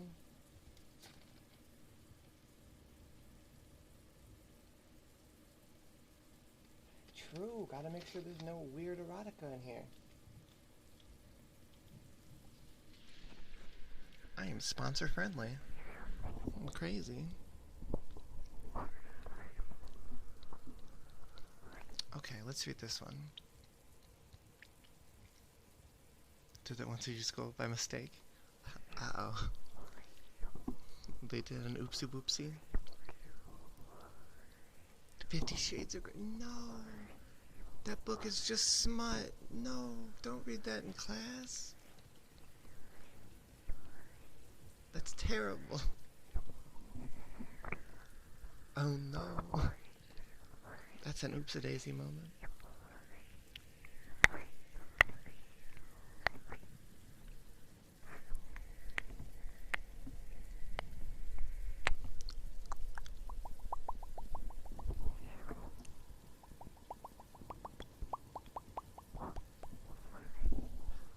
Oh, girl just read the whole thing. That's amazing. Oh no, it got her interested in it. Oh no, not like this.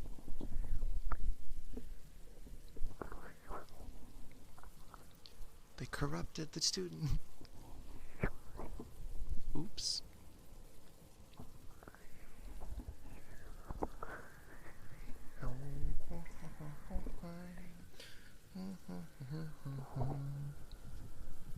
Let's do heartbeat.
Switch ears.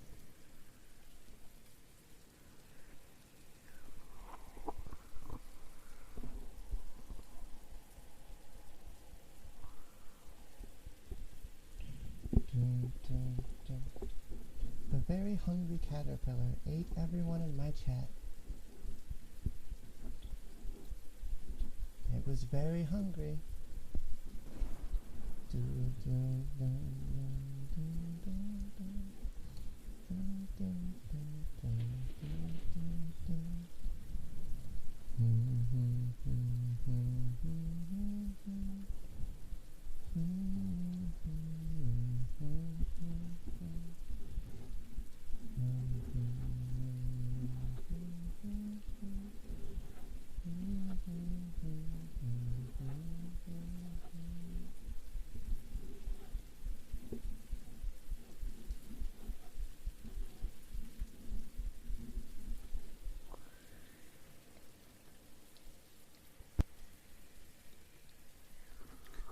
let's do the next one.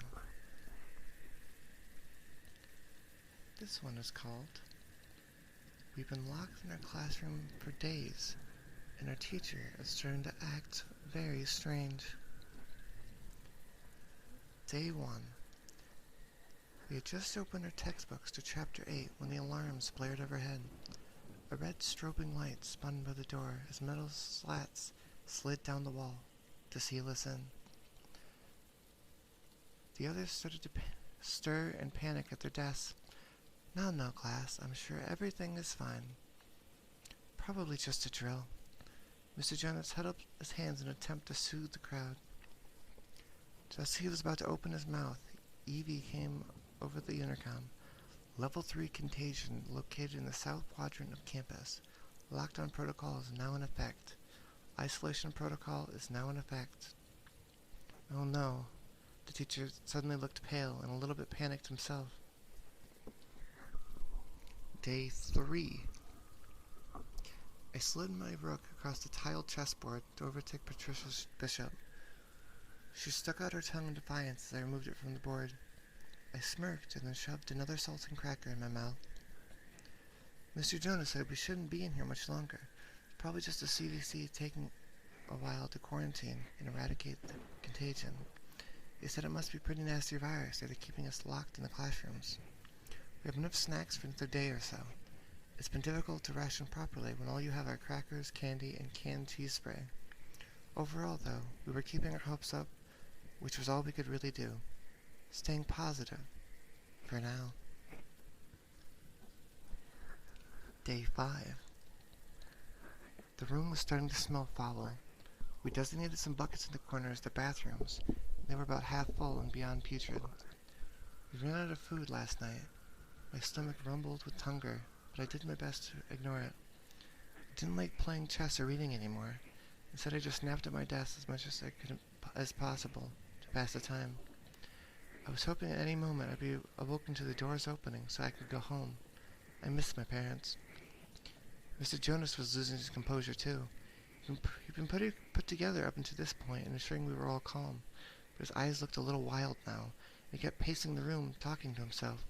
A few times I heard him cursing under his breath and reciting prayers. I really hope we get out of here soon.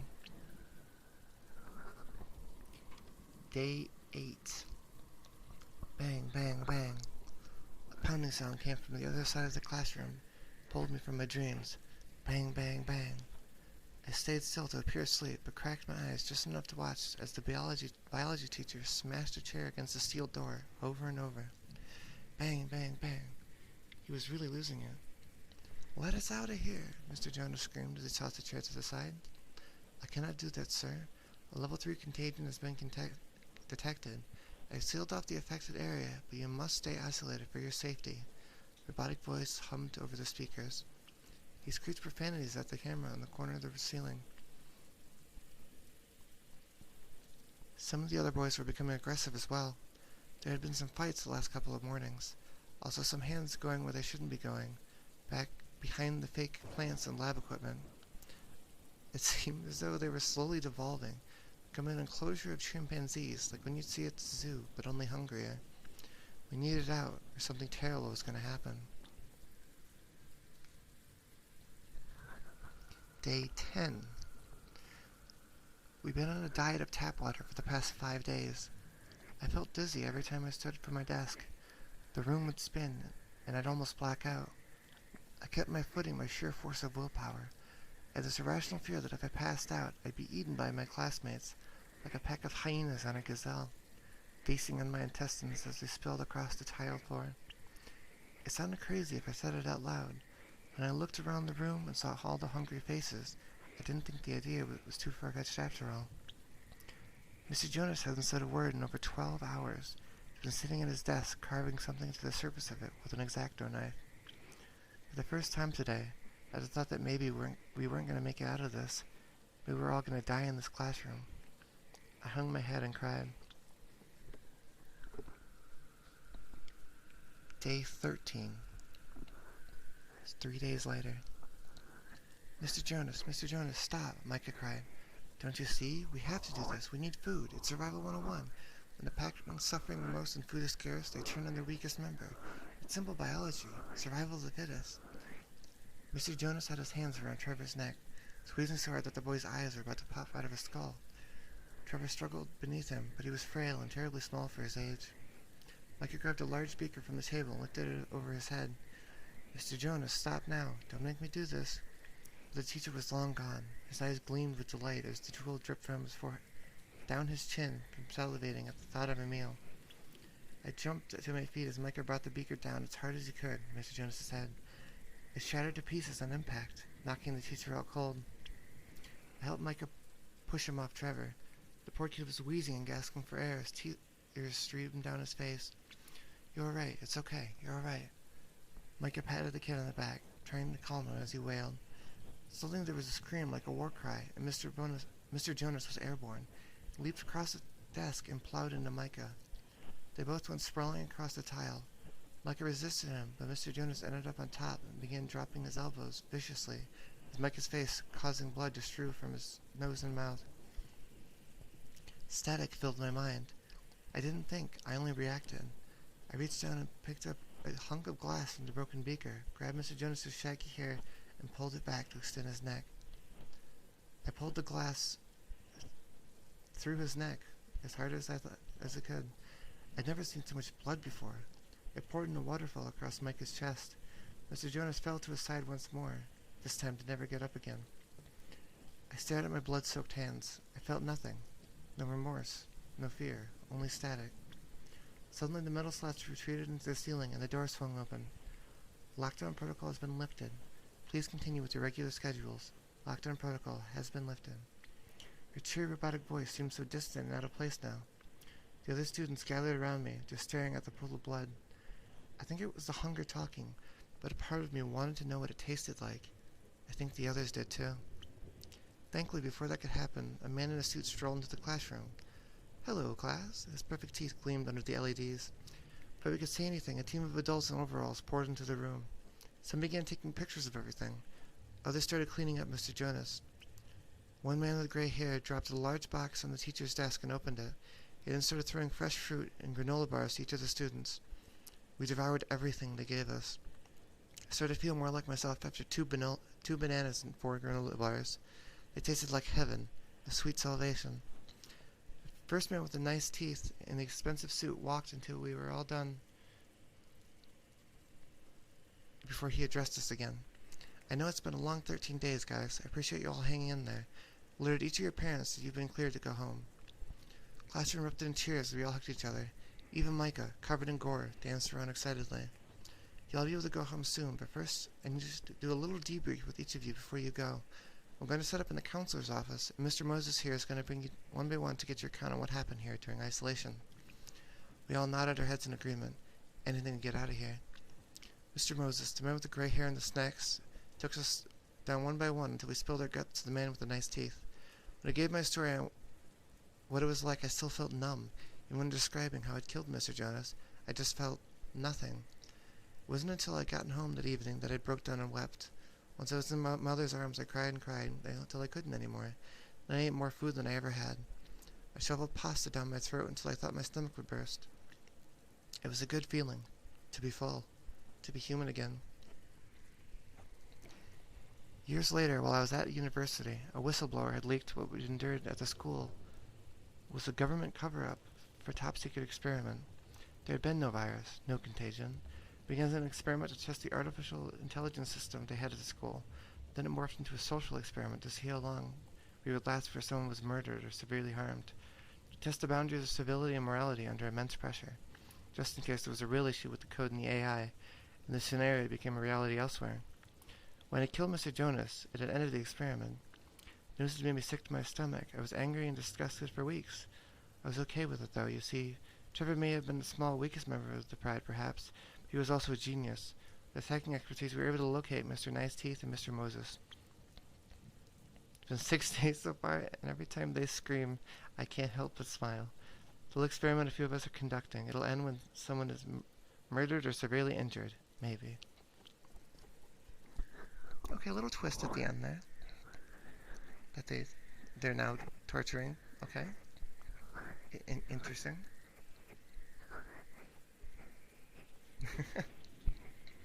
If the Hungry Caterpillar as a horror story would be fun. I think I read like a very short, like version, like short story version of it. It was cute. I've seen art of it. If you look up the Hungry Caterpillar, like horror or something, I'm sure you can find some of it. Just like people drawing the caterpillar eating people. It's fun.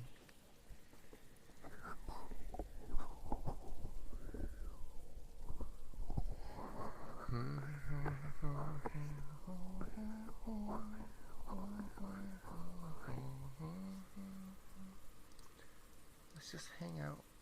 Oh, that's a series.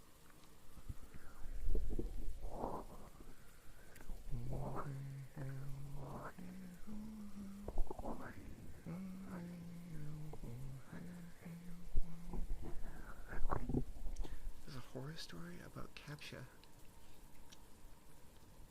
Interesting.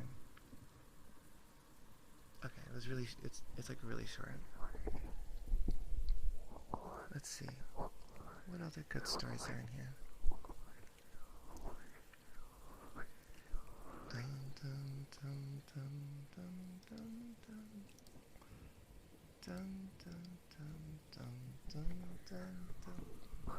True, did they not learn?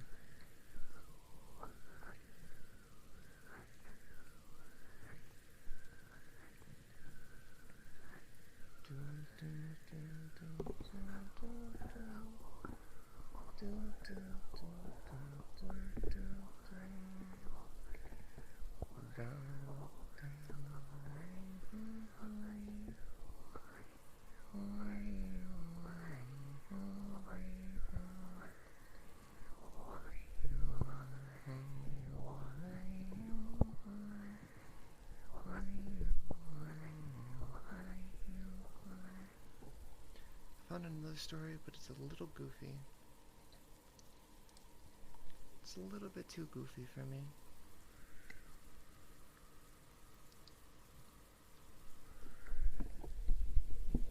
Thanks for the follow, gamer. Yahoo!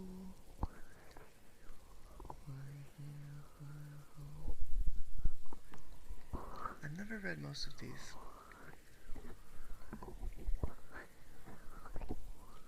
Let me speed read some of these real quick.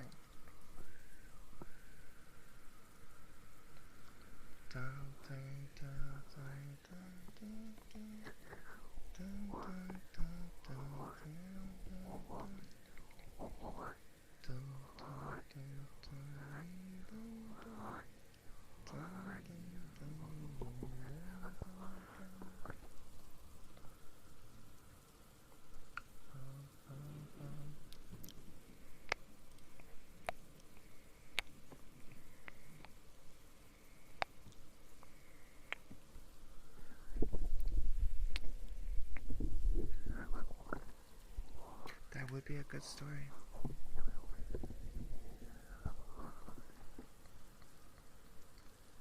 Oh wait, I think I read this one a while ago, but I think it's a good one. Okay, it's short. Let's read it. It's fun.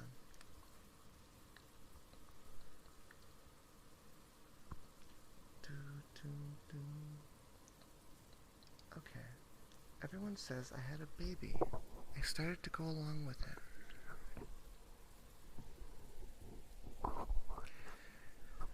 My neighbor brought home some baby shoes the other day. They were pink and had glitter on the toes and sequin flowers on the side. We cooed over them for a few minutes. I told her how much I appreciated the gift. After she left, I threw them in my bedroom closet with all the other baby junk I'd been given over the past 6 months. 6 months ago, everyone in town started to ask about my baby. I do not have a baby. I've never given birth or even been pregnant. I thought I was being mistaken for someone else. I'm not particularly unique looking. Maybe some other sort, dark-haired and hazel-eyed girl gave birth recently. But I am shy by nature and southern by birth, so I was too polite to say you're wrong. You have the wrong person. I don't have a baby. I said things like, oh, okay. Because mostly because it must have been a case of mistaken identity. People brought over baby clothes, a crib, a swing that plugs into the wall and jiggles, toys and shoes and diapers. Very weird situation to be in, for sure. But then, to put it plainly, things got weirder. I was in the grocery store, and the manager, a friendly older man, came up to me and asked about my sweet little girl. He asked if she liked a different formula he had suggested and if I wanted more. I just smiled. When I got home, I found formula in my grocery bags and an almost empty can in my cabinet. I don't remember putting it in my cart. The thing is, everyone has been so nice to me. The situation is just so odd, I started to go along with it. How's my little darling today? A neighbor would ask when I went to get the mail. Oh, she's wonderful, sleeping through the night, I'd answer. Then a young woman that got coffee at the same place as me asked about a play date with a 9-month-old, my then 5-month-old, so I sort of blew it off. Next time I saw her, though, she talked about setting up another play date, how much fun our two darlings had. She showed me a picture on her phone. Aren't they just precious in your picture? The little girl's the most beautiful blue eyes. Her dress really makes them pop. I'll text this to you. I looked at the picture and saw a chubby baby in a red skirt and blue shorts. Red shirt and blue skirt. It had dark eyes and dark hair. It was the only baby in the picture. I went home and opened my bedroom closet full of baby junk. I pulled out teddy bears and an unopened box with changing table in it. I pulled out a shopping bag with my new baby clothes. I dumped it on my bed and looked through them. I found a light blue dress.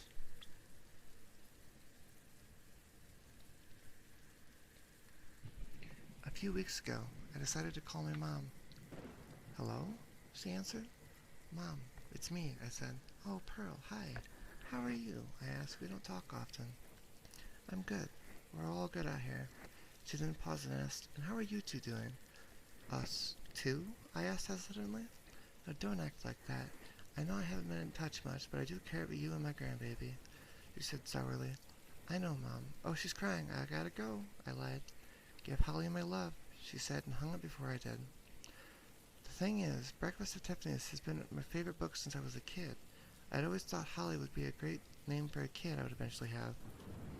I went into my room to put my phone down after a short conversation with my mom. The changing table and the crib were neatly set up by the window. I didn't do that. I'm sure I didn't. I walked over to the crib and looked inside. Nothing was there. I walked over to the changing table and took a step back before I bumped my shin against one of the legs, because I remembered that I had done that before. I looked down and saw a bruise on my shin. I know I hit it against the changing table, but I also know that they weren't in here before. I know it. How's Holly doing? My neighbor across the street asked. We were both out grabbing our mail. She's good, happy as ever, I said. I heard her screaming with a storm when you came home last night. I'd be surprised if you're able to get her to bed at all. When she lays down, it usually doesn't take too long, I replied. I went inside and looked through the mail. A bunch of junk, a few envelopes, put everything down on the kitchen counter and opened a cabinet to get out the cup. I heard some noises coming from my room. I paused and listened. I didn't hear anything for a minute, so I grabbed the cup and got some water from the sink. I heard something over the sound of tap. Holly must be awake. I went into my room and looked down in the crib. Holly's stuffed elephant was in the crib. I reached down and picked it up. It was cute. No wonder someone got it for Holly. I put the elephant back in the crib and brought the cup to my mouth to take a sip. I realized I was holding a baby bottle. Mom brain, I thought. Where did I put my cup down? But then I saw I was holding my cup. And I'm not a mom. What the fuck was I just thinking? I looked back over at the crib. Why there's still this crap in my room? I kicked the crib, and I kicked it again and again, till the wood began to splinter. I pushed the changing table over on its side. I opened my closet and shoved the pieces of the crib and any other baby item I could find. I slammed the door closed. I can't keep this charade up, I decided. I can't go along with this nonsense anymore.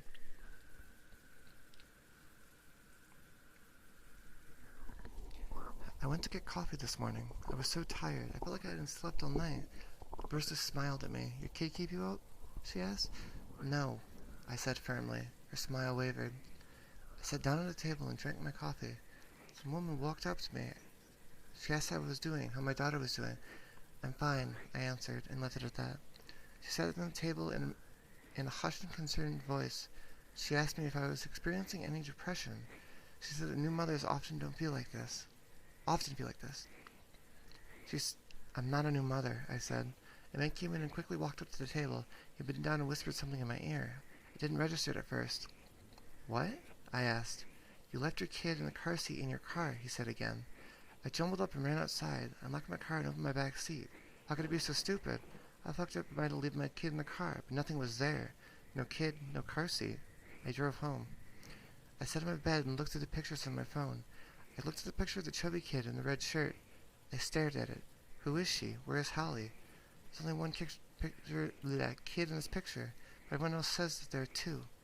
Chubbs and my little Holly, bright blue eyes, blue dress. She does look so pretty in that blue dress. I do have to write a bit more to write, but Holly just started to cry. I need to go check on her.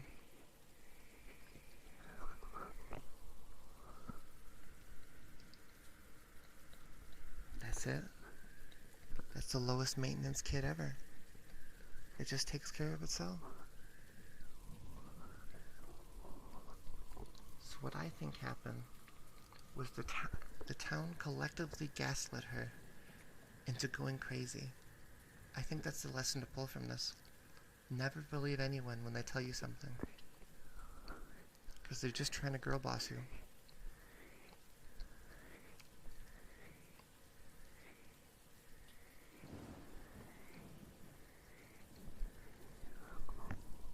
What orange? What? What is it? Other bottom? I'm not a bottom. I'm the toppiest top. Smile. Yeah, that's when the group gaslighting goes a little bit too far, and you break the psyche of your victim. It's a gaslighter's dream.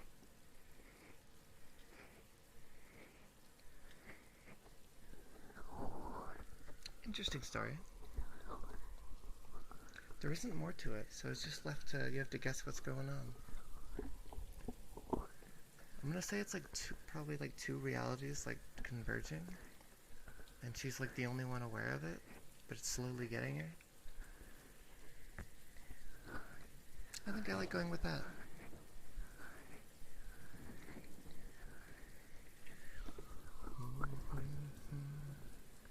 Let's do some ear licking. The gaslighting. Yeah, let's go with gaslighting.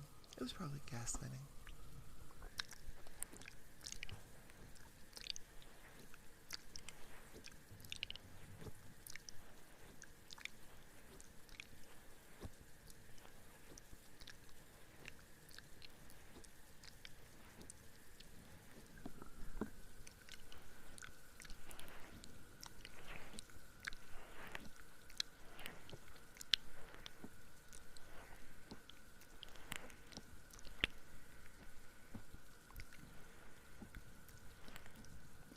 The town is just very bored and decided to take it out on this girl.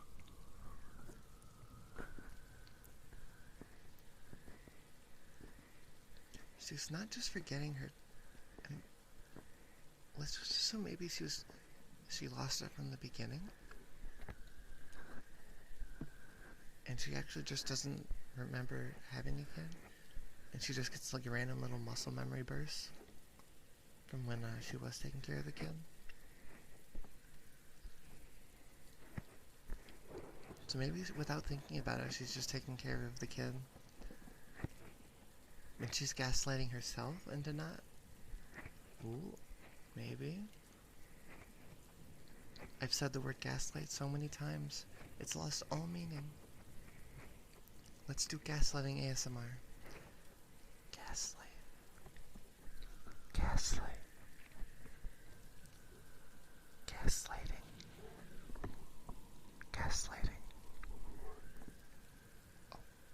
Oh, can you hear that? Oh. Dog ASMR? You can definitely hear that. That is dog ASMR. Hopefully that's not too loud. It's upstairs. I don't know why the dog is barking at 2 in the morning. But you know, sometimes dogs just gonna do dog things.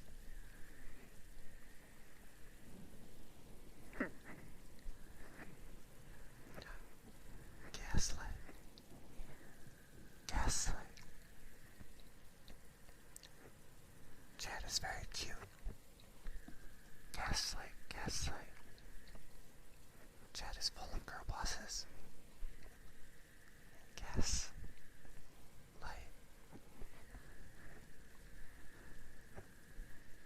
Nope, that was my dog upstairs. It's not even my dog, actually. It's my sister's dog.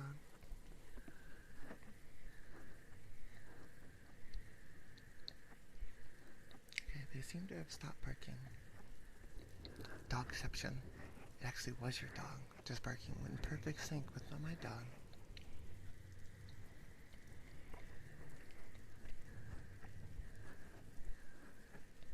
The dog is cute. Sister's dog is so cute. It's the sweetest dog. It's a lab, I think. He's adorable.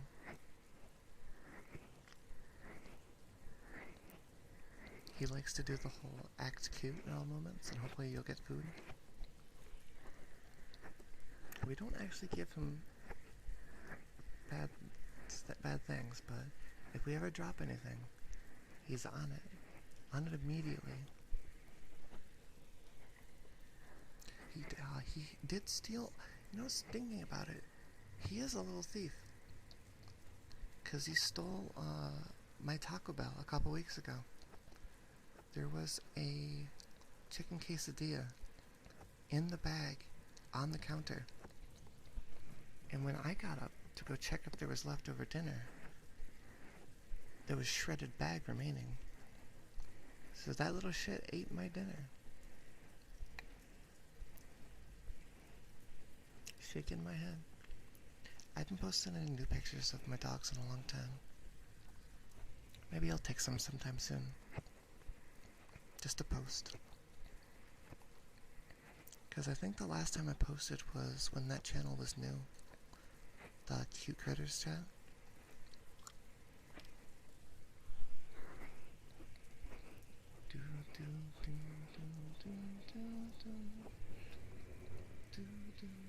Can I find one more story real quick? That isn't like a million years old. My chicken quesadilla didn't stand a chance. What's this story about?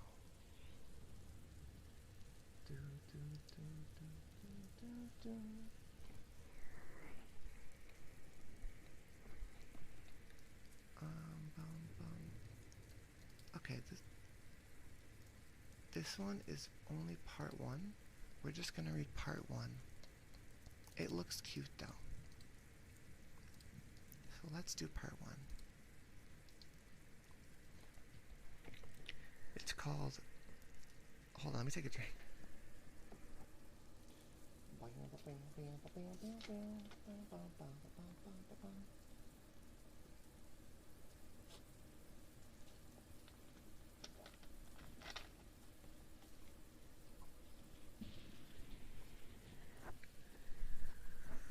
Welcome back. This story is, I'm a 911 operator. Just had the most terrifying call. 911, what is your emergency? Yeah, hi, this is gonna sound kind of strange, but there's a man stumbling around in circles in my front yard. Could you repeat that, sir? He looked sick or lost or drunk or something. I just woke up to get a glass of water and I heard snow crunching around underneath my front window, so I peeked out. I'm looking at him now. He's about 10 yards away from my window. Something's not right. What is your address, sir? 1617 Quarry Lane in Pinella Pass. Gonna send a squad car your way, but that's quite a ways out. Are you alone in your house, sir? Yes, I'm alone. Can you confirm that all of your doors and windows are locked? Stay in line with me. I know that my front door is definitely locked, but I'll go check my back door again really quick. I appreciate your help, by the way. I know this is kind of strange, but I really hope that... Sir, are you still there? He's still in the yard. It says yard twice, okay? But he's... what the fuck? He's upside down? Sir, stay on with me. What is happening? He's staring right at me, but he's standing on his hands now. He's perfectly still. Staring straight at me. He's doing a handstand and he's smiling at me and not moving. He's doing a handstand, sir? I don't know how he... yeah, he's facing me and standing on his hands. He's got this huge smile and he's perfectly still. What the fuck? Please get someone out here now. Sir, I need you to remain calm. I put out the call and an officer is on the way. His teeth are so huge. What the fuck? Come, please help me. Sir, I want you to try and keep an eye on him. Make sure your back door is locked again. You need to make sure all possible access points are secured. Can you talk me through and confirm that your back door is locked? Okay, I'm walking backward now and keeping him in my sight. His hand is on the back doorknob now. It's locked. I need to check the deadbolt, so I'm going to take my eyes off him for a split second. Alright, sir, help is on the way. Just stay on the phone with me. Everything's going to be alright. Sir? His face. It's up against the glass. Sir, I need you to speak up. What is happening? I looked away for a split second, and now his face. It's pressed up against my front window. His teeth are huge, and he's still smiling. There's no color in his eyes. Jesus, please help me. I want to just fucking move. Sir, I need you to go to the nearest room and lock yourself inside of it. Do you have a basement or a bedroom that you can lock yourself in? He won't stop staring. He's going to hurt me. Sir, I need you to listen to me. Lock yourself somewhere safe until the officer arrives at your house. Can you hear me? Yes, I'm going to lock myself in my room. And you're positive that you're alone in your house, correct? Yes, I'm alone in the house. Wait a moment. He's moving. He's shaking his head. He's telling me no. He can hear us. He's telling me I'm not alone. Sir? Sir, you still there? I heard a loud noise. Is everything alright? Sir? That was part 1 of the weird, creepy guy.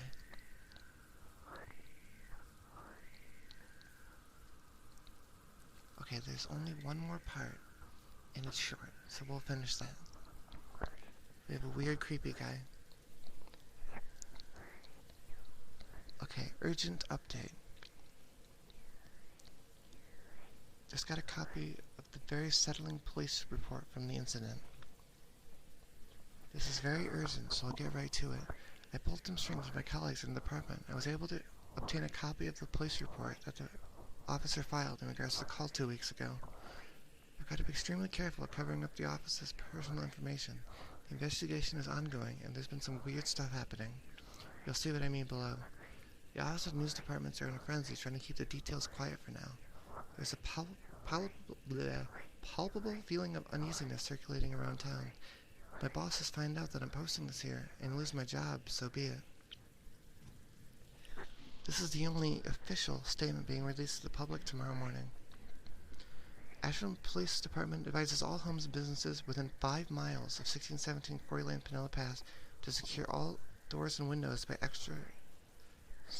any extra security measures available, effective immediately. A curfew is in effect for all citizens in the city of Ashland. All persons found on the streets after sundown will be held in question in regard to the suspicious cult activity. A police barrier has been placed around the perimeter of the quarry in northwest Ashland. No one is to enter this restricted zone until further notice. Any and all persons found attempting to enter this restricted zone will be subdued on sight. Officers have been ordered to use force at their own discretion.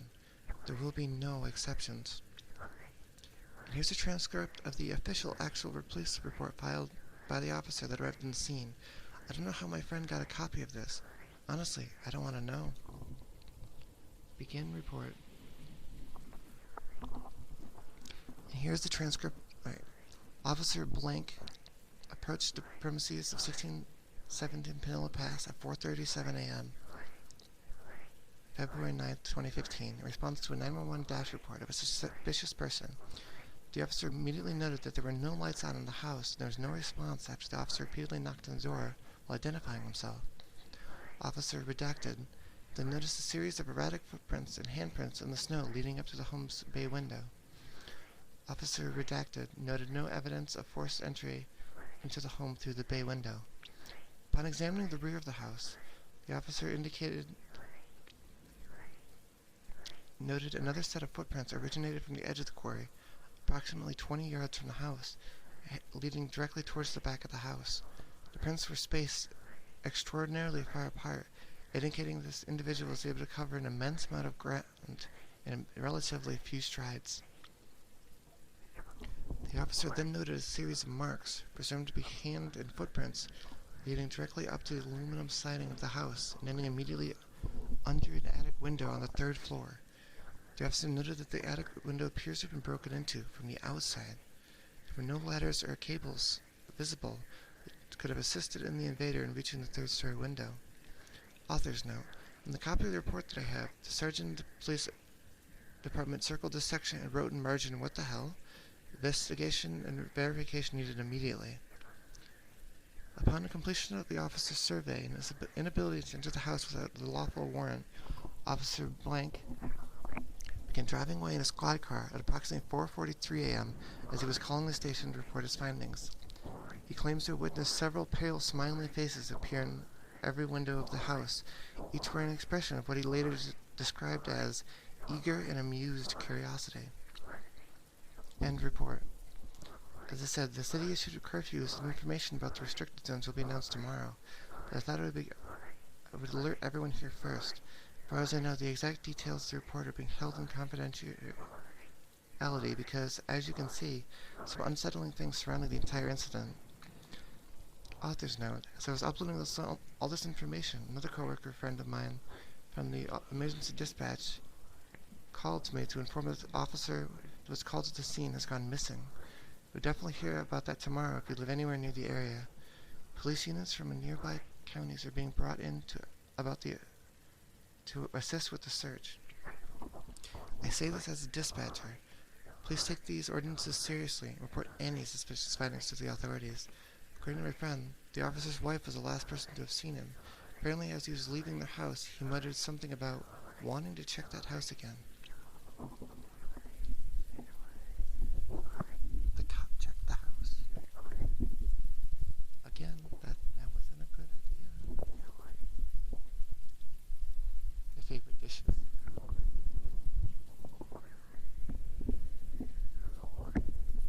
Animal picture is there. Thank you. I checked them out after stream.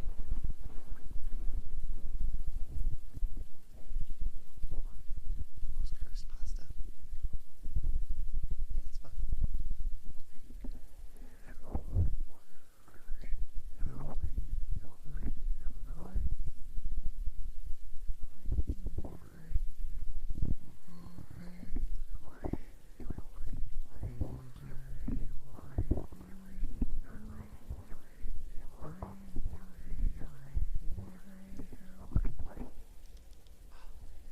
Look at you, being a good boy. A good boy using points on something that isn't water. Thank you. Now I don't have to drink. That's a good boy. Good boy. Keep it up.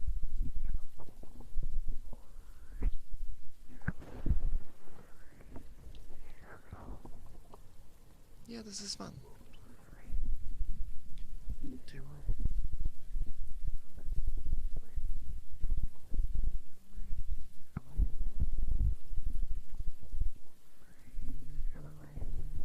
I think this is my longest ASMR stream so far.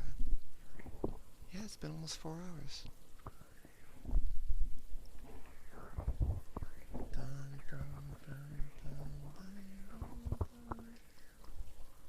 We read a good number of stories today.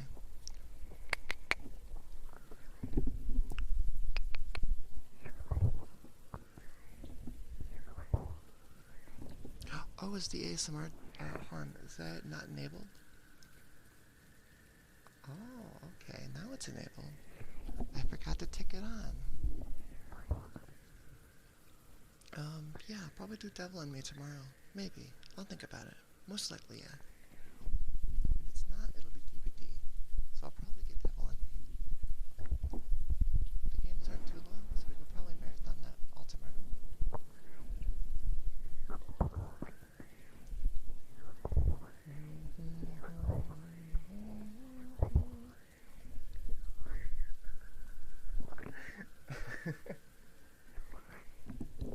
Shia LaBeouf.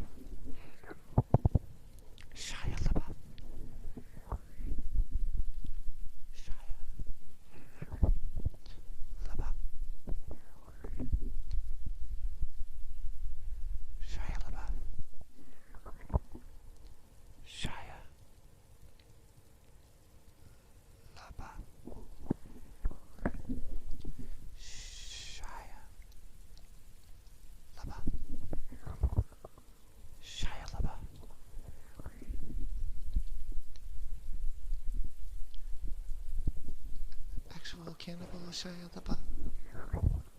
Do do do do do do do do do do. Shia LaBeouf. Shia LaBeouf.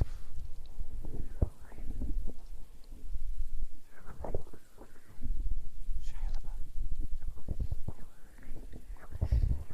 So goofy. Y'all are goofy.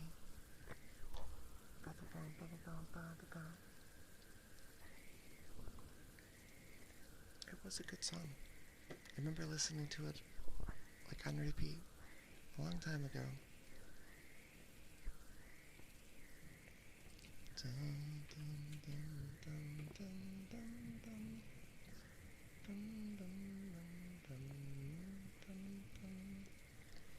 Here's some interesting people in the ASMR tag.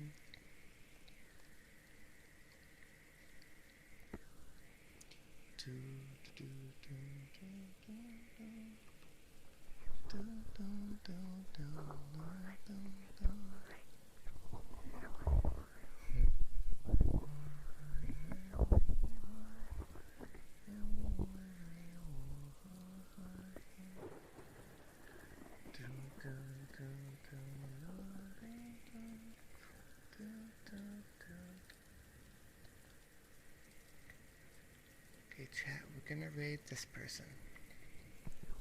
I don't know who they are, but they've been doing ASMR for 5.5 hours.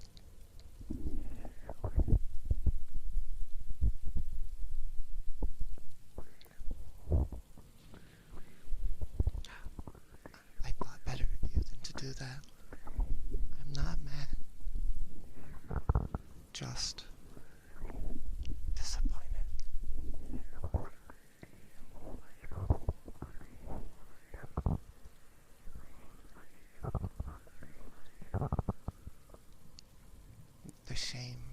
The shame right now.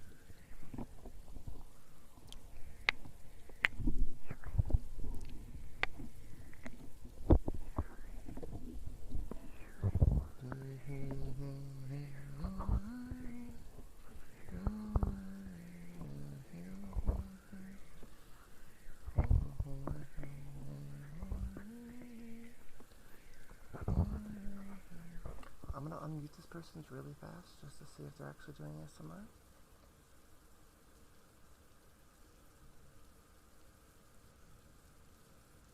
I don't hear anything. Oh, they are there, okay. Okay, they are doing ASMR. I leave you in this person's hands. They have a cute avatar. So let's rate them. I'm gonna do a countdown. When I hit 0, I'm gonna press raid. Everyone have a good night. I'll be back tomorrow with more video games. 10,